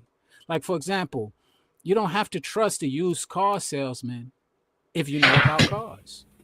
His nature is to go ahead and try and sell you a car and do all of the sell you a lemon, do whatever he needs to do to sell. And if we're aware of that, it never will affect us if we understand, all right, well, I just got to build my knowledge into cars and I go to him and still can conduct business, get what I want out of him without getting my feelings. We're the only people that always, and I know all of us can attest to this. Nah, I gotta feel a vibe. Nah, I gotta feel this. You know, it got to be a certain kind of way for me to deal with them, which is ourselves. For me to deal I want to with read this I'm sorry, Sean. I just want to read this comment real quick. Y'all keep misquoting it. Money, the Bible's, that's not what it says. And maybe you could figure this out, brother Raphael. The verse says money, the love of money is the root of all evil. The Bible says money answers all things, and it does. But the love of money, because people have been quoting this too. I heard this misquoted in rap songs. It's money is not the root of all evil. The love of money is the root of all evil. So now you know you're welcome. Go ahead, Sean. And it lends to the point that I was making, which is the fact that we have a love for money, and it's providing a lot of the evils that we're dealing with. And I'm like, do we really want a remedy? Because we act as if we want a remedy, but we really ain't looking for a solution when we're pursuing the money. When we're having the love for money. Because you can have a love for money and a love for spirit and a love for family and a love for community. But how do you value it? In what order? Exactly. So great conversation. Let's get back to the type of personality we need to call out. And we're going to close, and I think I'm going to have a part 2. This was dope. I think I'm going to do a part 2, but this conversation we could have to do a whole show on just this panel. So I think I'm going to do a whole show on the Tommy Sotomayor conversation. But we're going to close out with this conversation, and we're going to talk about it a little bit, then we out of here. I completely disagree. What'd you say? What part do you disagree with? Because it's the same thing. We must acknowledge our shortcomings. Things are highlighted. A descriptor. There were all the warning signs to leave. Einstein left. There were all the warning signs, but they stayed not believing that their enemy would act as enemies do. It's not just trendy. Saying I don't want to interrupt you. My Melanesia. It's like what percent? Always hear the whites. There's even one white. I don't want to but basically, we just was having a conversation about possible remedies that our people could use, and I brought up. He said we need numbers. We need to generate our number. If we may have to have children with women outside of our culture, we need to do it because we need the numbers. And I said, okay, from that perspective, you don't think it may be advantageous to create connections with our people abroad? And he started to talk about how, the distance and the time and the lack of connection could make that kind of not as advantageous as it would be to work with people over here. So that's what we're discussing. So I want you guys to look at the response. So Alicia, her whole energy changed, despite us having this conversation that we had on the panel that night. Saint asked her, how is she doing? So I'm trying to get to that point. Program our minds can be as even the Black Panther. So I agree. What I'm saying is, I agree with that.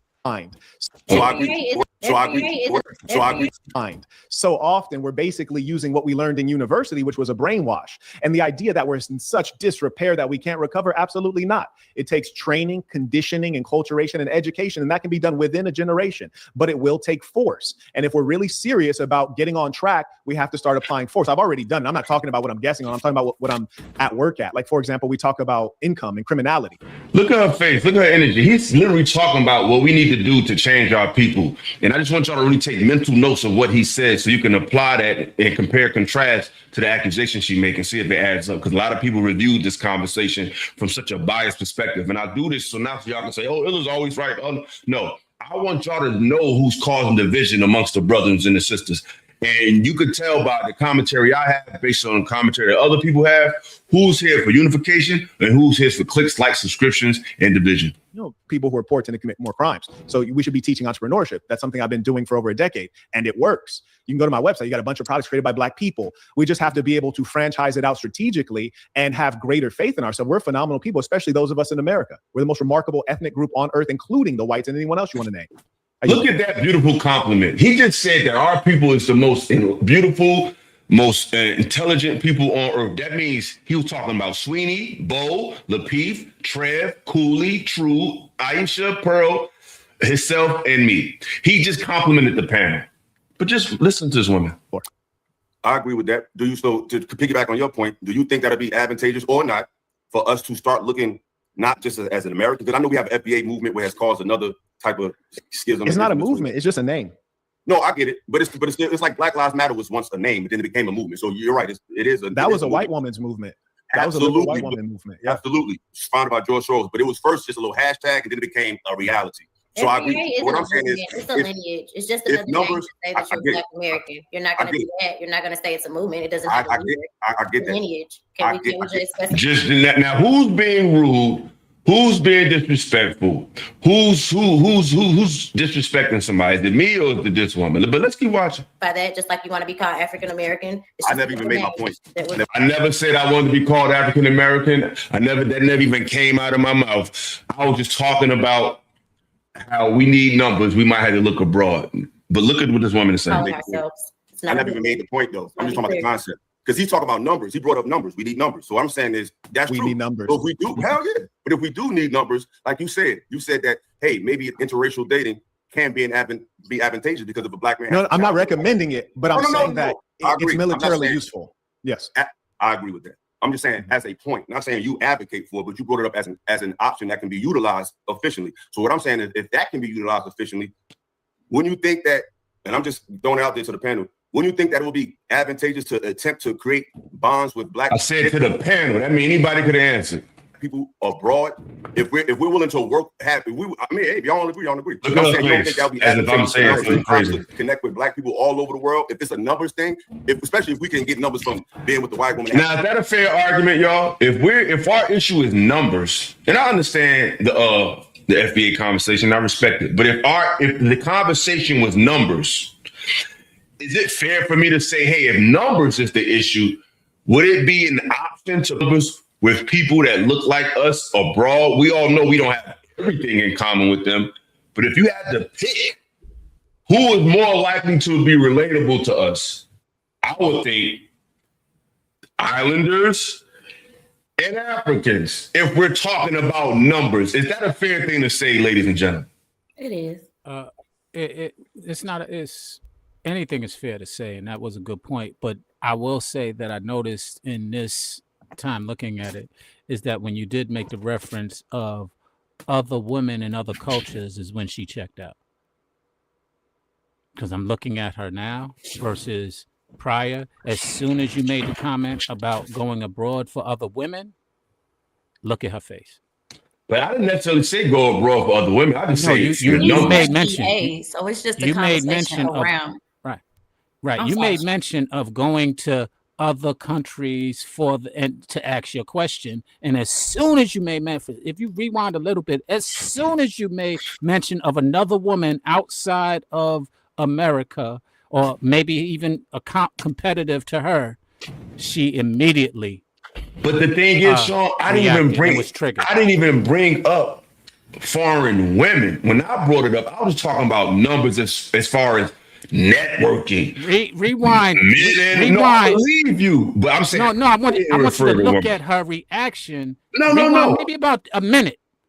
I believe. No, I'm not disagreeing with you. What I'm saying is, I didn't even bring up women over there. I just said going over there to network. Period. Like somebody might have a business over there. Somebody might have a facility. I was talking about networking with them. I'm trying to share with you. I understand what you was talking about, but when you mentioned the woman. Go back and rewind. When you mention the woman specifically, we should look at her. Just look at it. Can we specify that just like you want to be called African American? I never even made my point. That we're calling ourselves. Never even told her I want to be called African American. Because he's talking about numbers. He brought up numbers. We need numbers. So what I'm saying is we need numbers. She's not even listening. She's not even. I even said I wanted to be African American. It was prior to that. If we do need numbers, a little bit further back. You said that maybe interracial dating can be advantageous because of a Black man. So we should be teaching entrepreneurship. That's something. Can we just specify that just like you want to be called African American? I never even made my point. That we're calling ourselves. I never even made the point though. I'm just talking about the concept. Because he's talking about numbers. He brought up numbers. We need numbers. So what I'm saying is we need numbers. So if we do, hell yeah. But if we do need numbers, like you said that hey, maybe interracial dating can be advantageous because of a Black man. No, I'm not recommending it, but I'm saying that it's militarily useful. Yes. I agree with that. That's what I'm talking about. Yeah, that was one of them. Yeah. That was her second time reacting. The That first was time a was when these she jumped niggas. in. Advocate for it, but you brought That was a these as niggas an option reaction. that can be utilized Exactly. efficiently. So what I'm saying is, if that can be utilized efficiently, wouldn't you think that it's about to get I'm worse. just throwing it out there to the panel? Wouldn't you think that it would be advantageous to attempt to create bonds with black people abroad if we're willing to work? That's why I'm saying bonds with black people abroad. I never said nothing about women. We don't agree, but I'm saying you don't think that would be Well, you already advantageous to said brothers that. to try to connect with black people I'm all over the not trying world. to If tell it's you. a I'm just numbers saying thing, to show you that especially if she's we not can get numbers listening. from being with the white woman and having a mixed child, if that's can be an option for help, you don't think it could possibly be an option to work with people of color, although not the ones that don't like us, but at least try to extend the olive branch if it's a numbers game, because it's a global issue that we're dealing with. You literally just said work. So one with. thing I do have assassin Africa. Go ahead, Tommy. What you say, Tommy? No, I said you literally just said work with. You said Work nothing with. about sex. You said work with. Work with. Nigeria end of December, early January. And our great effort is to start with ideology, but Africanism never got started. I can't even say it failed because it's never gotten started. And the most important thing to understand about Pan-Africanism is even Africans within a particular nation state don't get along with each other. They don't have a significant bond. Different religions, different languages, different tribes. And it's largely a result of the failings of schooling and culturation and training. And this man is explaining how we shouldn't do it. Just shows you how goofy this woman is. He's not even advocating for what I brought up. He's more advocating for her stance. But she's so goofy and performing the conversation instead of actually being involved in it. She don't even realize what he's saying. And the colonial powers were really good at it. I would say that she was triggered a second ago. It could be on the record. I'll call it that. I'll stand on that. She was triggered. And what triggered her, we rewind it, but now now she is in full triggered mode. She is fully emotionally driven by something that was said, and her reaction is going to continue to build from there. Go ahead, watch it. Absolutely. At that. But the African powers that took over were really bad at that. You have to design identity. And so what I'm suggesting to you, and I've done business internationally, I used to have employees in South Africa. One of the challenges with international business toward the African continent is the distance. So it's just not realistic to be able to collaborate with people who are in a time zone that far away with a history and language that different. Even English speaking African countries, their English isn't even quite. He's dismissing the point. He's saying that, hey, it's better for us to work with our people. He just said he has businesses in South Africa. Right. So he's saying I got business over there, but I think it's better to work with us over here. So I'm just making these points because this woman is going to speak as if these points wasn't made. The same. Like, and then people reviewed this, spinning the narrative on me. It's not true, but they will remain nameless. You go to Uganda, you might not understand them very well. So the first thing has to be ideology, and that has to start with individuals, with families, and with communities that can actually co-locate. And as we do that, then we can grow further. Like, for example, with the Chinese, he's saying work with us first, then we can grow further. Is really highly organized, because if you have a Chinese person in Britain, Australia, or the United States, there's something called Chinese school. They go every Saturday. They study history, culture, and language. So they're all fluent in Mandarin no matter where they were born. So until we have something like that provides a consistent, uniform outlet of meaningful information and identity, is not going to work. So what Pan-Africanists have been talking about is this kind of amorphous thing of like, well, let's get together because we're all black. No, it has to be values-based. We have to state what the values are. And again, it goes back to my point of it's lack ideology. He made her point and said, because I said, work with black people abroad. He said, no, you should work with people who have the same value system locally first, which is advocating her bottom line. But ignorance is a motherfucker. I yield the floor. Now, you see how he paused? He yielded the floor and no one said anything. So I felt like to avoid this blank, weird, awkward space on the panel, I jumped out there. I agree with that. And like you made a great point, you brought up the Nation of Islam. And that's funny because historically the last great royal or the last great empire that we have was an Islamic one, ironically. So how do y'all feel about that? Do you think that Islam would be the answer? Not saying I'm a Muslim because, I used to be, but I'm really not into religion at this point. But if that was the past thing that worked for us, do you think that can be a remedy today or no? May I ask a strange question real quick? Aisha, I've never met you before, but how do you feel? How do you feel at this moment? In regards to what? Your personal feeling. How do you feel?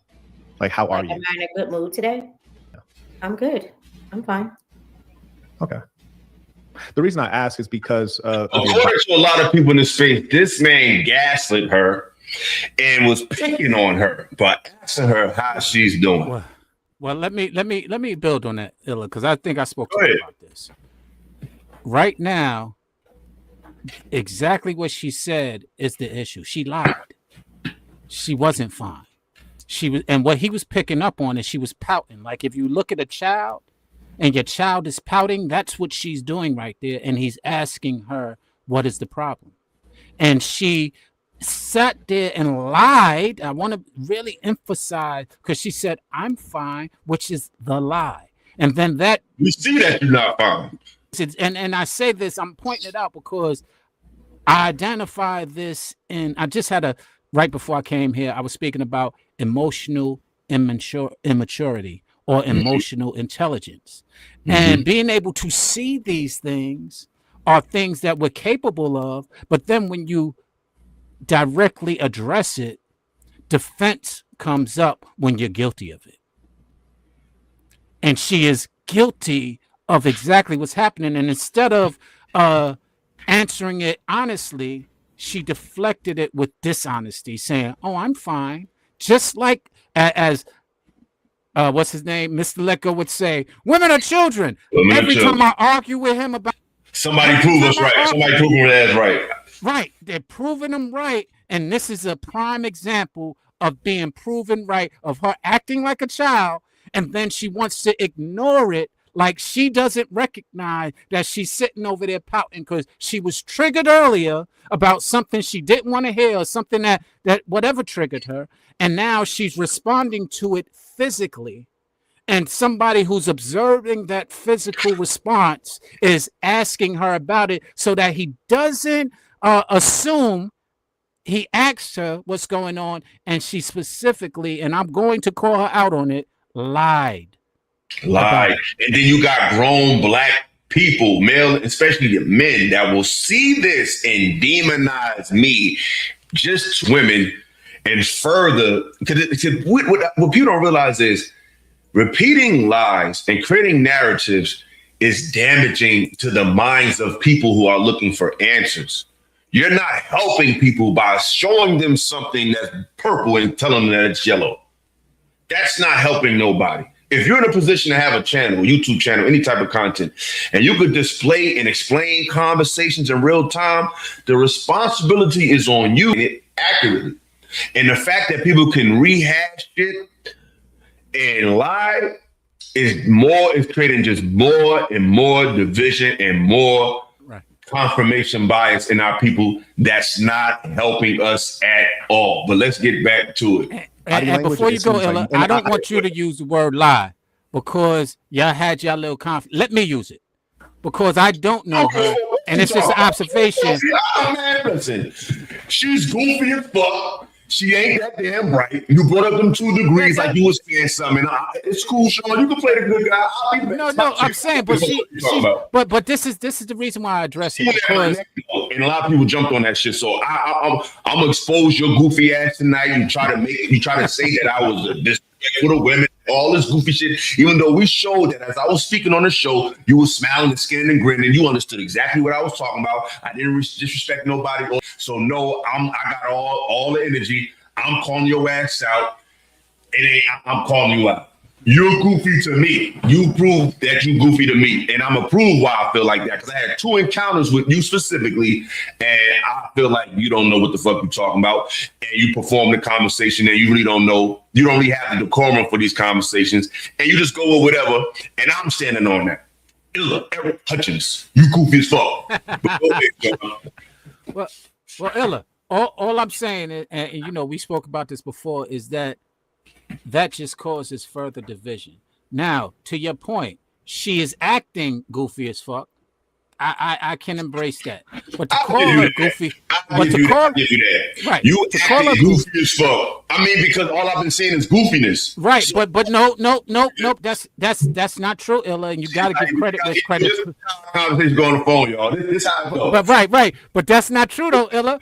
But it's not true. She didn't only display, she actually displayed some intelligence and some very good points prior to when Pearl was up here. She displayed some very critical points that were favorable. So now, goofy, Sean. This is why I say goofy.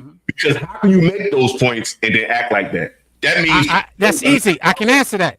I can answer that easily, because you get triggered and you're not emotionally balanced. Very easy.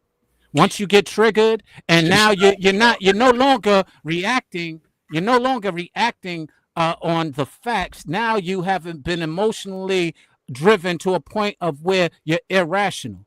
And that happens to a lot of us. The facts, or is this something that you're just regurgitating because the moment called for it? That's my issue. Well, let me answer that. Let me understand what you're talking about. Let me answer that. You did that. Let me answer that. That goes both ways. Anything that you are speaking, you're regurgitating because you got it from somewhere. So whether you're regurgitating it with genuine intentions or whether it's disingenuous, we can argue. But in this point, it's not, I don't believe that she's being disingenuous. She's just triggered and bothered by what happened, and she's reacting to it very immaturely. I gotta push back. It's a difference. It's levels, because if I read a book about how to fix a car and you read a book about how to fix a car, we both regurgitated, but one of us have to know how to act on what we learned. So regurgitation doesn't mean you have internalized the information. So it's not just, when I'm speaking, I'm not just regurgitating because I'm going to act on what I have said to you. My behavior is going to follow up with what I just interpreted. So if you're sitting in a panel with pearly things talking about you guys are this and you guys are that, and this is the thing. She said, think about it. She said she's never, and I don't even believe this shit. She said, I've never met an aggressive black person in my life. I've never seen a violent black man in my life. But on the same show, you seen a black man that disrespects women all the time, but you never seen nobody that hit one. Like, this person is just saying shit, and I don't think you're saying shit. I can't dispute it, but it lends to the point of what I just shared. She lied just now, which means that she's possibly can lie again. So when it's convenient, when a person uses lies, when it's convenient, often when they choose to lie, whether it be fair. People like that goofy as fuck. I like to call people like that goofy as fuck. Go ahead, Pro. You about to say something? You ain't had your hand up? Oh, okay. She was just trying to maintain the balance. She was like, listen, right. When she was saying, listen to both of us at certain times. She was telling me, wait, let him finish, and she was telling you, wait. Good job, Sean. The funny thing is, it's ironic because what we're speaking about is really a display of just acknowledging people's body language, which is what what's his name, Marquette. He was doing with Aisha at the time. He was just recognizing, and we can do it as well. We're sitting here looking at her body language. Her body language shifted when you spoke about women in other countries. And then she stood there in that same position, regardless, and she was stuck there. She's basically, I'm going to call it pouting as a child. Sean, you keep saying I spoke about women. I said black people in other countries. You're being specific. You're being specific. No. Listen to what I'm saying. Listen to what I'm saying. You being specific about a certain portion of it. You did mention women, and that did trigger her. And then Marquette kind of elaborated on it a little bit, and it triggered her even further. He brought up women having children with other races of women, and I mentioned the word women, but my point wasn't about women. I said, since you brought up having interracial relationships with other women, what about working with black people abroad? But go ahead, bro. So Aisha is a known FBA enthusiast. So for her, it might have been a little bit about other women of other races, but the totality of her triggering is from just the conversation about us linking with people abroad. And she's going to say that as well. Like, I don't care nothing about what's going on in Africa and none of those other places. Y'all don't know me. I just care about us here on U.S. soil. So even if Ella never mentioned other women, just a conversation abroad about us as black people connecting with other people, she's against that. wholeheartedly. All right, let's go. Let's finish here. I don't know you, so I don't have anything to compare it to. This could be your physical representation of happiness. But I ask in as much as we got all Black folks here, we're discussing the issues of our community, and it almost seems like maybe you're a bit drained. And I don't know you, that's why I asked you. I don't know why you're concerned with me being drained or not, but I'm definitely not drained, and I'm definitely listening and have been. This is what I can't stand about a lot of women today. You can't even recognize concern. You don't even know what it looks like, feels like. You think everybody who's speaking to you directly is sarcasm.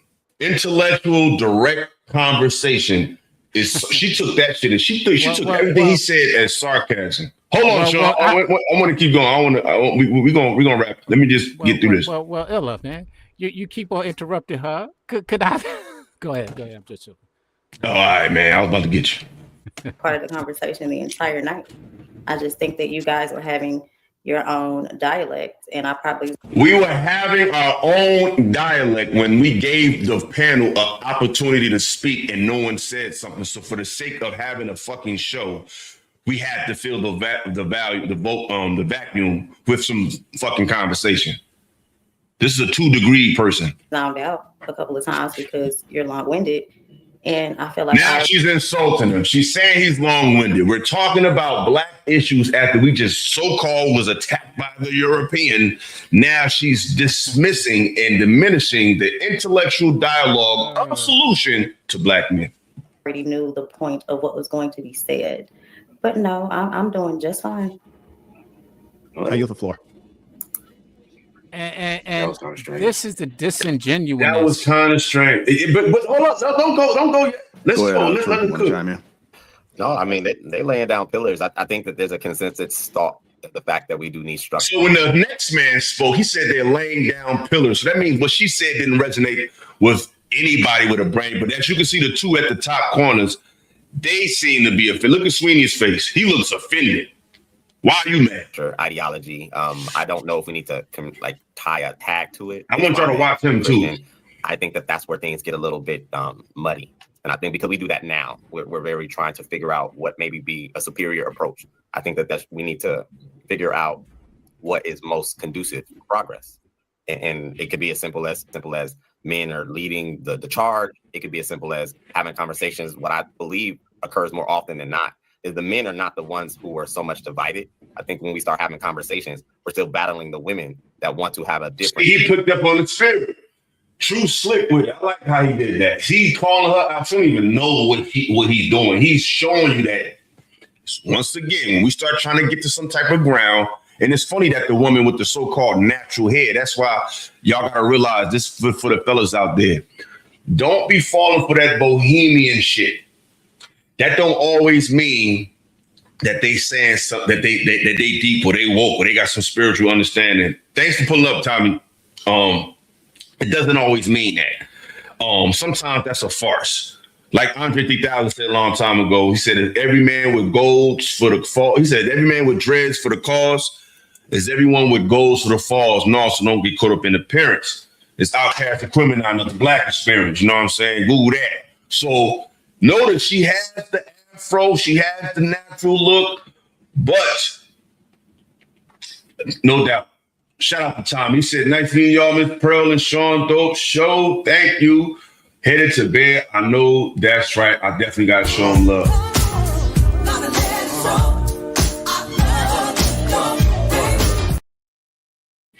Shout out to Tommy B with the pull up. But yeah, man. It's just you would think because of the aesthetic that means that they're earthly or they're bound with the people. That shit is all fake. You know what I'm saying? That shit is all fake. Go ahead. The reason why I say that is that's really stereotyping, and it gets us into that division. Yes, she might be all of those things, but she is triggered right now. We can't sit there and dismiss that. She is sitting here reacting to how she feels. Go ahead, Pearl. Yes, I'm not disagreeing with that, but this is not but you're making accusations like Bo did a couple weeks ago. They're making accusations on what they felt was said, and it never was said. So for you to make a conclusion on someone's actions based on something they never said is borderline crazy. But let's get back to what she's saying. Approach to what progress looks like. And when we say, well, this is what we need to do, we'll be told we're not leading correctly. But then when you ask them, why are we not leading correctly? What are you comparing it to? Are you comparing to the fact that you have a job? Are you comparing it to the fact that you have a great FICO score? And then that's where it gets really, really muddy. So I think the conversation needs to happen amongst the families of each other, from an individual level, from the women of the community, to figure out what it is that they want out the deal. Because from an ideological perspective, we need to know where we're headed. Like, having a strategy is great. Conversations are great. Where are we headed? What is the point of gearing up? What is the point of formulating strategies? What is the point of any of it? Where are we headed? And I don't know if we can answer that tonight, or maybe. Yeah, True. I can agree to that. It's funny here because we're on this panel. All of us are Black, and I don't think women should lead at all. Just the simple fact that Marquette asked, I believe her name is Aisha, a question, and she said it was long-winded. I zoned out. This would tell you something about the woman's nature, right? You don't lean on the woman. Like, they actually supposed to be a good listener, but they tend to not really do that job good. You know what I mean? So we don't lean on the women or have to ask our women for direction and things like that. No, men need to take charge, and we need to lead our women. She's a prime example, right? Prime example. And nothing on you, Aisha. I'm just saying, she didn't. Marquette was speaking very intellectual. He was speaking concise and clear. And for you to tune out and not listen, I was absolutely still bored, and it has nothing to do with my intellectual ability. I was absolutely still bored. Like, oh my God, this is not talk. I'm 2 degrees in. They were going back and forth. I'm 2 degrees in. What the fuck does that have to do with what we're talking about? How does your 2 degrees justify that? What you just did, you goofy woman, is basically lowered the value of degrees, because this is what degree people get. Yeah, we don't need them shit. This is what I was talking about. When we spoke, this is what I was talking about when I said Kevin Samuels coined it when he said sign language. Shame, insult, guilt need to be right. She displayed each one of those characteristics. Now she's going into the need to be right. Oh, it gets worse. Oh, I know. But I clicked up, though. I got some 10 minutes about the same topic, and I felt like it was very redundant. I think the conversation took very time. That means we repeated That means we repeated ourselves over and over. We didn't do that at all. This person's crazy. Need to be right. The original topic. So when those 2 gentlemen started conversing amongst each other, in my opinion, it had nothing to do with what we were all speaking on the panel. How the fuck did what we was talking about had nothing to do with what we speaking on? That's what I'm saying, Sean. I gotta call this. No, need to be right. I agree with you. This right now is her need to be right. She ain't making no sense. She just needs to be right. She's dead wrong. My focus just. I'm gonna be honest. To be fair, and even you, Illa, y'all talked about the same thing for about a good 10 minutes. What? So it wasn't that. In my opinion, I'm really not trying to be rude and disrespectful, but I feel like intelligence really rubs you the wrong way. Red pill, blue pill thing, and I just don't. Red pill, blue pill thing. What the fuckity fuck is she talking about, bruh? Like, I'm sorry, like certain people on these panels, yo, they need to just go home, yo. Just because it seems easy, because all you need is a camera or YouTube connection, and it seems so easy to do. But these people don't be knowing what the fuck they talking about. They're not listening. They're just here to perform the conversation, to go. To be the contrarian just for the sake of being a contrarian, or to seem like the conversation is going one way. So I'm gonna agree with them. So when Pearl was there, it was time to be pro-black. Pearl is gone. Now it's time to get back on the men, which means you have no stance. But I'm not done. Let's keep walking. Let's keep watching this. Entertaining it, because it's just not where I'm at right now. I think the conversation was about Black fatigue, and then we went on to talk about Pearl and all of these things. I think I said this earlier. We went this. I hate when people summarize what just happened. It's like if I'm talking to you, right, Sean, and you like, Illa, I need you to start posting more. I need you to start doing this. I need you to start blah blah.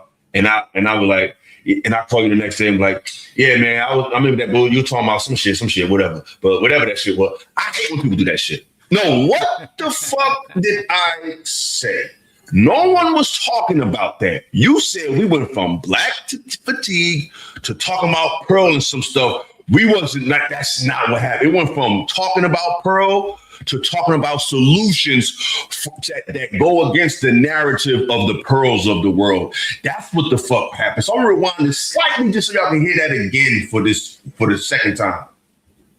Then why are we not leading correctly? He was speaking concise and clear, and for you to tune out and not. I'm not trying to be rude and disrespectful, but I feel like the brothers are trying to start this red pill, blue pill thing, and I just don't even feel like entertaining it because it's just not where I'm at right now. I think the conversation was about black fatigue, and then we went on to talk about Pearl and all of these things. I think I said this earlier. And all of these things. Yeah. What the reason why? Remember earlier I said she was triggered about the women.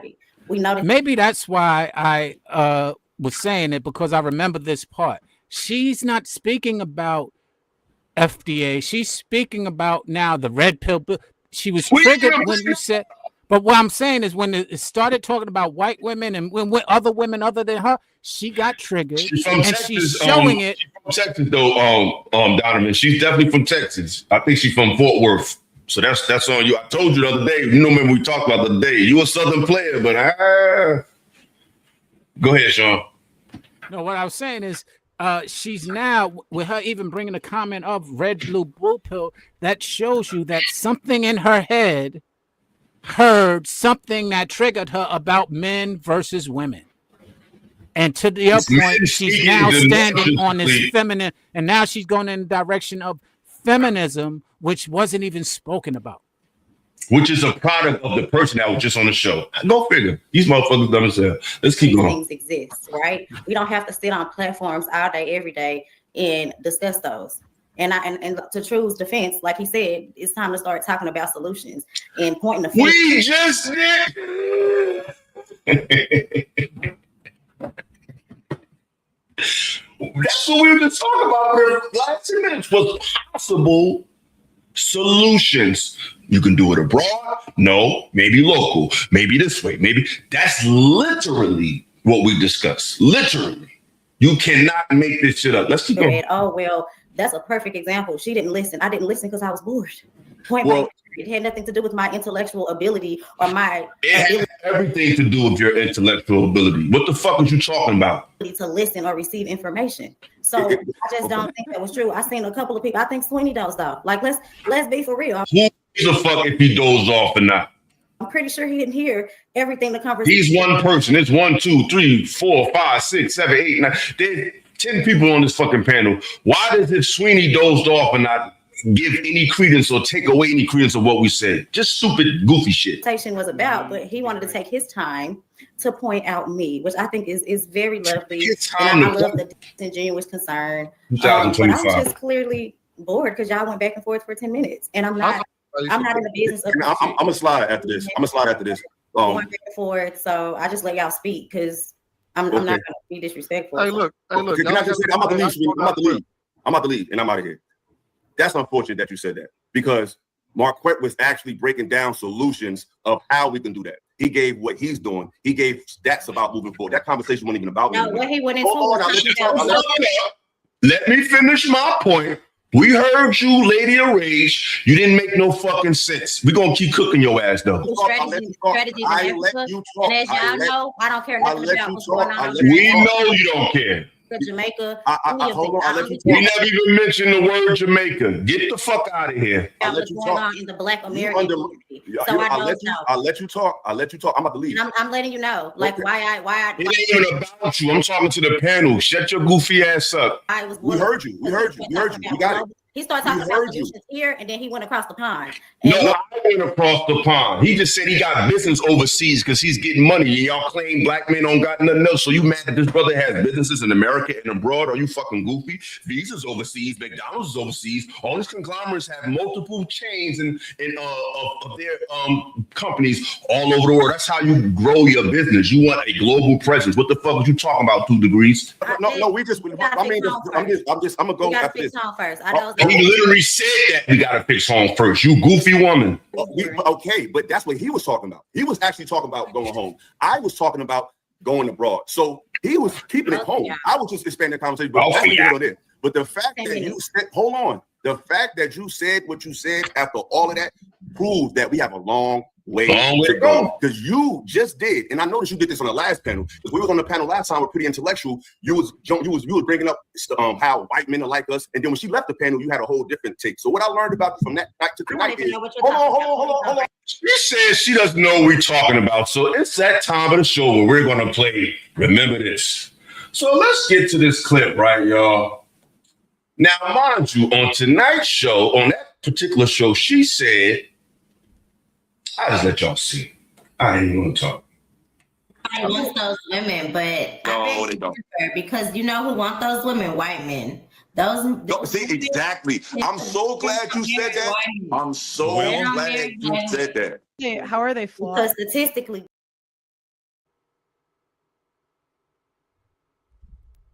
you're muted. Before I play the clip again, in that particular conversation, we were talking about how bossy, single, 2-degreed up women are not what men particularly want.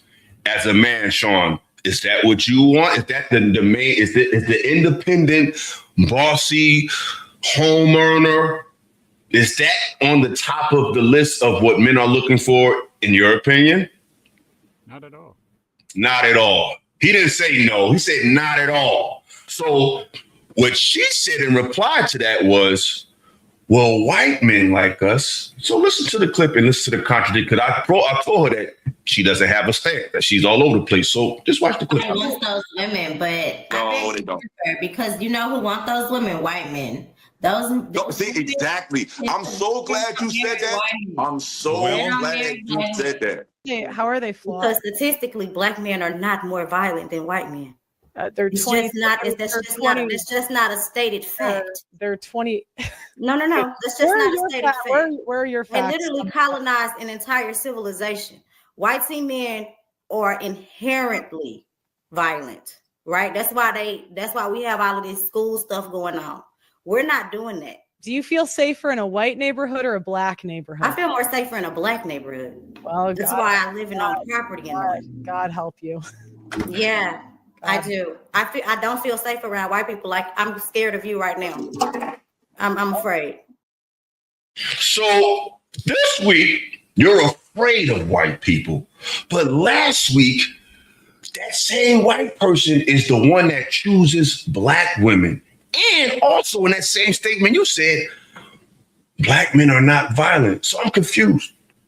So if we're not violent, which advocates that we're good people, why the fuck is the independent black woman only compatible white man that you're also scared of?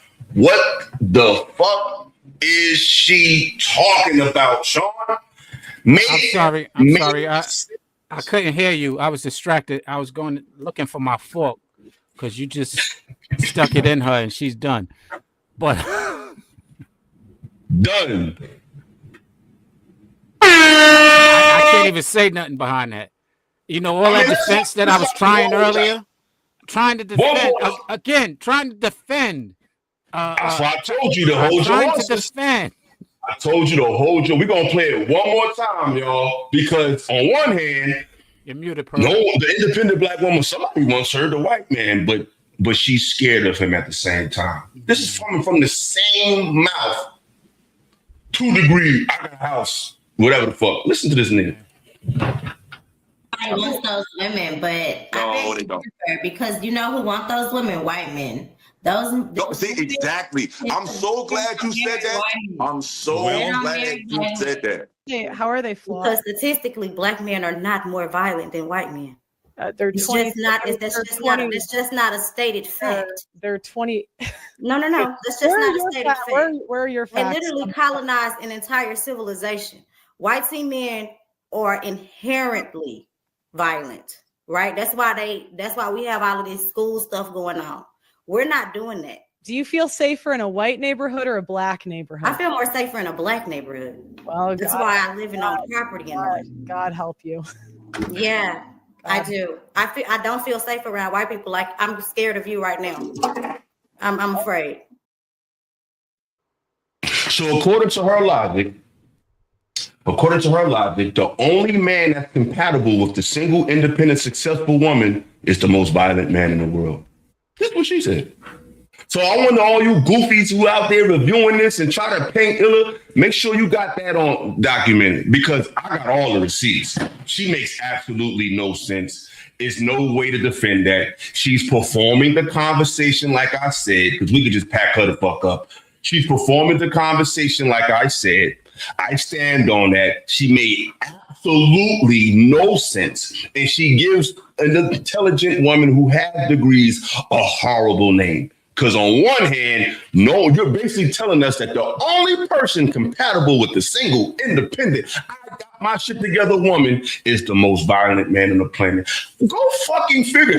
I didn't say that. This is what she said, ladies and gentlemen. This is her logic. The floor is yours, y'all. Y'all got it.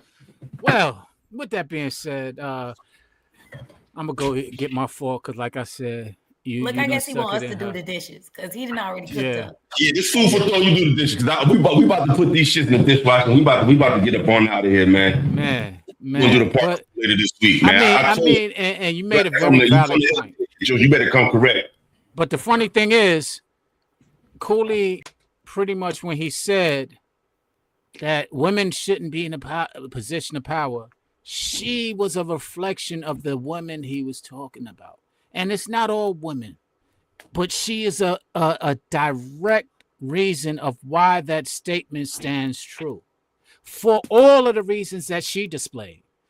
I didn't pay attention. It was boredom. So if you're literally supposed to lead, you got to pay attention. You can't be bored in these moments if you want this position and responsibility, authority of leadership. And so therefore, to his point, you're making it. This is why he's saying women should not be in those positions, because you self-proclaimed said, I got bored and didn't even want to listen no more, which is what kind of leader does that? You have to listen to be able to apply whatever your strategy is going to be that's going to cause a resolution or an effective manner of something that you're having issues with. And that's what is concerning for a man like, and then to continue on and have the contradictions that Illa just pointed out doesn't help your case.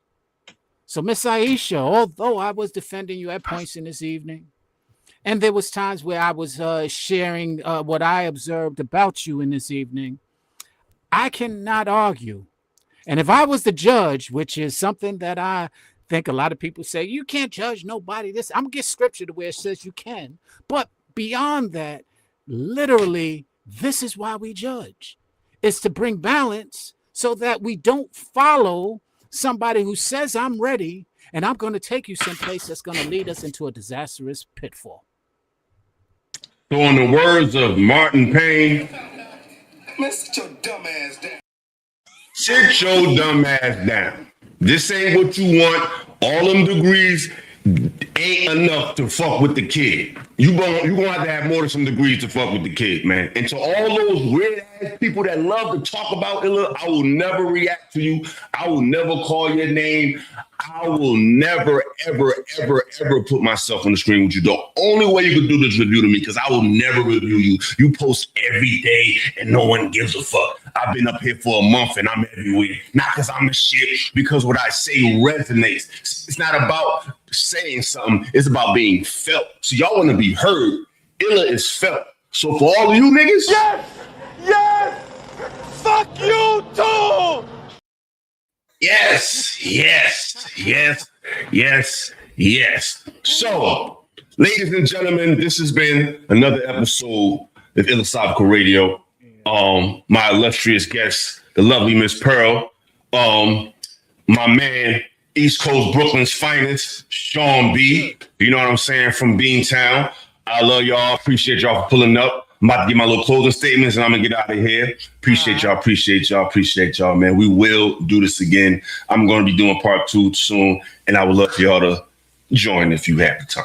Yeah, absolutely. I thank you for having us, Pearl. Good seeing you and meeting you, because I saw you on a show that I watched with y'all all on it. Good meeting you as well. And Illa, as always, I told this to Illa offline, and I'm gonna say it online.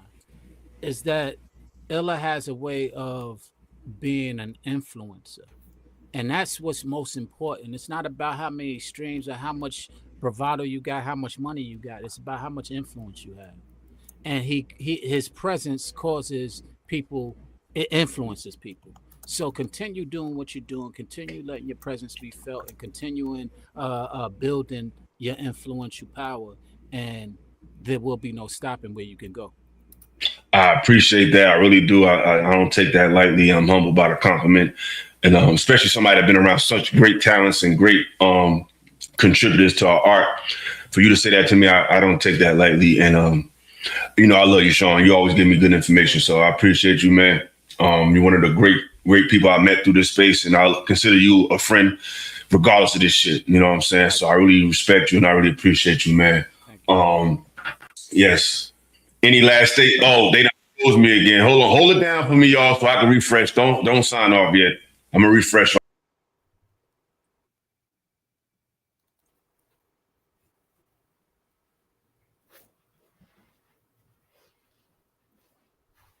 Yeah, they be trying to play, but I'm not going to go anywhere. You're going to have to get me. You're going to fight me this time. We gonna thug it out. But yeah, any last words, Ms. Pearl? I had a great time tonight. This was a fantastic show. Great panelists, great conversation. It was different from the Lil Peep show. I would say that. It's great to take a break from relationships and subjectivity all the time. Like you be running in circles. So this is the ill experience. You know what I'm saying? Like it's different over here. Regardless of all the bullshit these people like to say about me, it's peace and love. When you come over here, you're gonna get respected. You're gonna be heard. I'm not gonna allow anybody to disrespect anybody. I don't play those games. As you can see, if you gotta see me check those people, it's because they're disrespected, because no one argued over here. Nobody was talked over. Everybody got a chance to speak. The super chat the vibe was good. And I had a lot of technical difficulties, and we still did that. So it ain't on me. It's in me. You feel me? So yeah, I'm gonna drop y'all now and say goodbye to my people. Love y'all. See y'all soon. Peace, peace, peace, peace, peace. So, ladies and gentlemen, your boy is back. Thank everybody for pulling up. Shout out to Tommy. Shout out to World Class. Shout out to Reaper Rail. Shout out to Miss Mac, Lauren, both Macs, Pearl Mac and Lauren Mac. Shout out to Ilkan Ali for pulling up the super chat.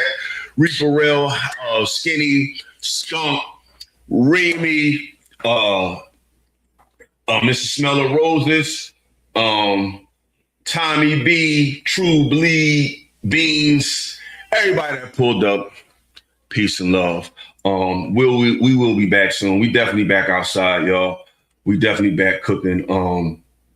It's time to talk that talk that leads to walking that walk. So with that being said, peace and love, y'all. We out of here. Them niggas shrink around you, man. You know what I'm saying? They just in the space probably before you was a little bit. You know what I'm saying? But them niggas shrink when you come around. That's why them niggas don't want you around. Situation with the genders and all of that shit that we've been hearing about. Yeah. And there's nobody better than the gore. Illasophical to come set that bitch off. Yo, you know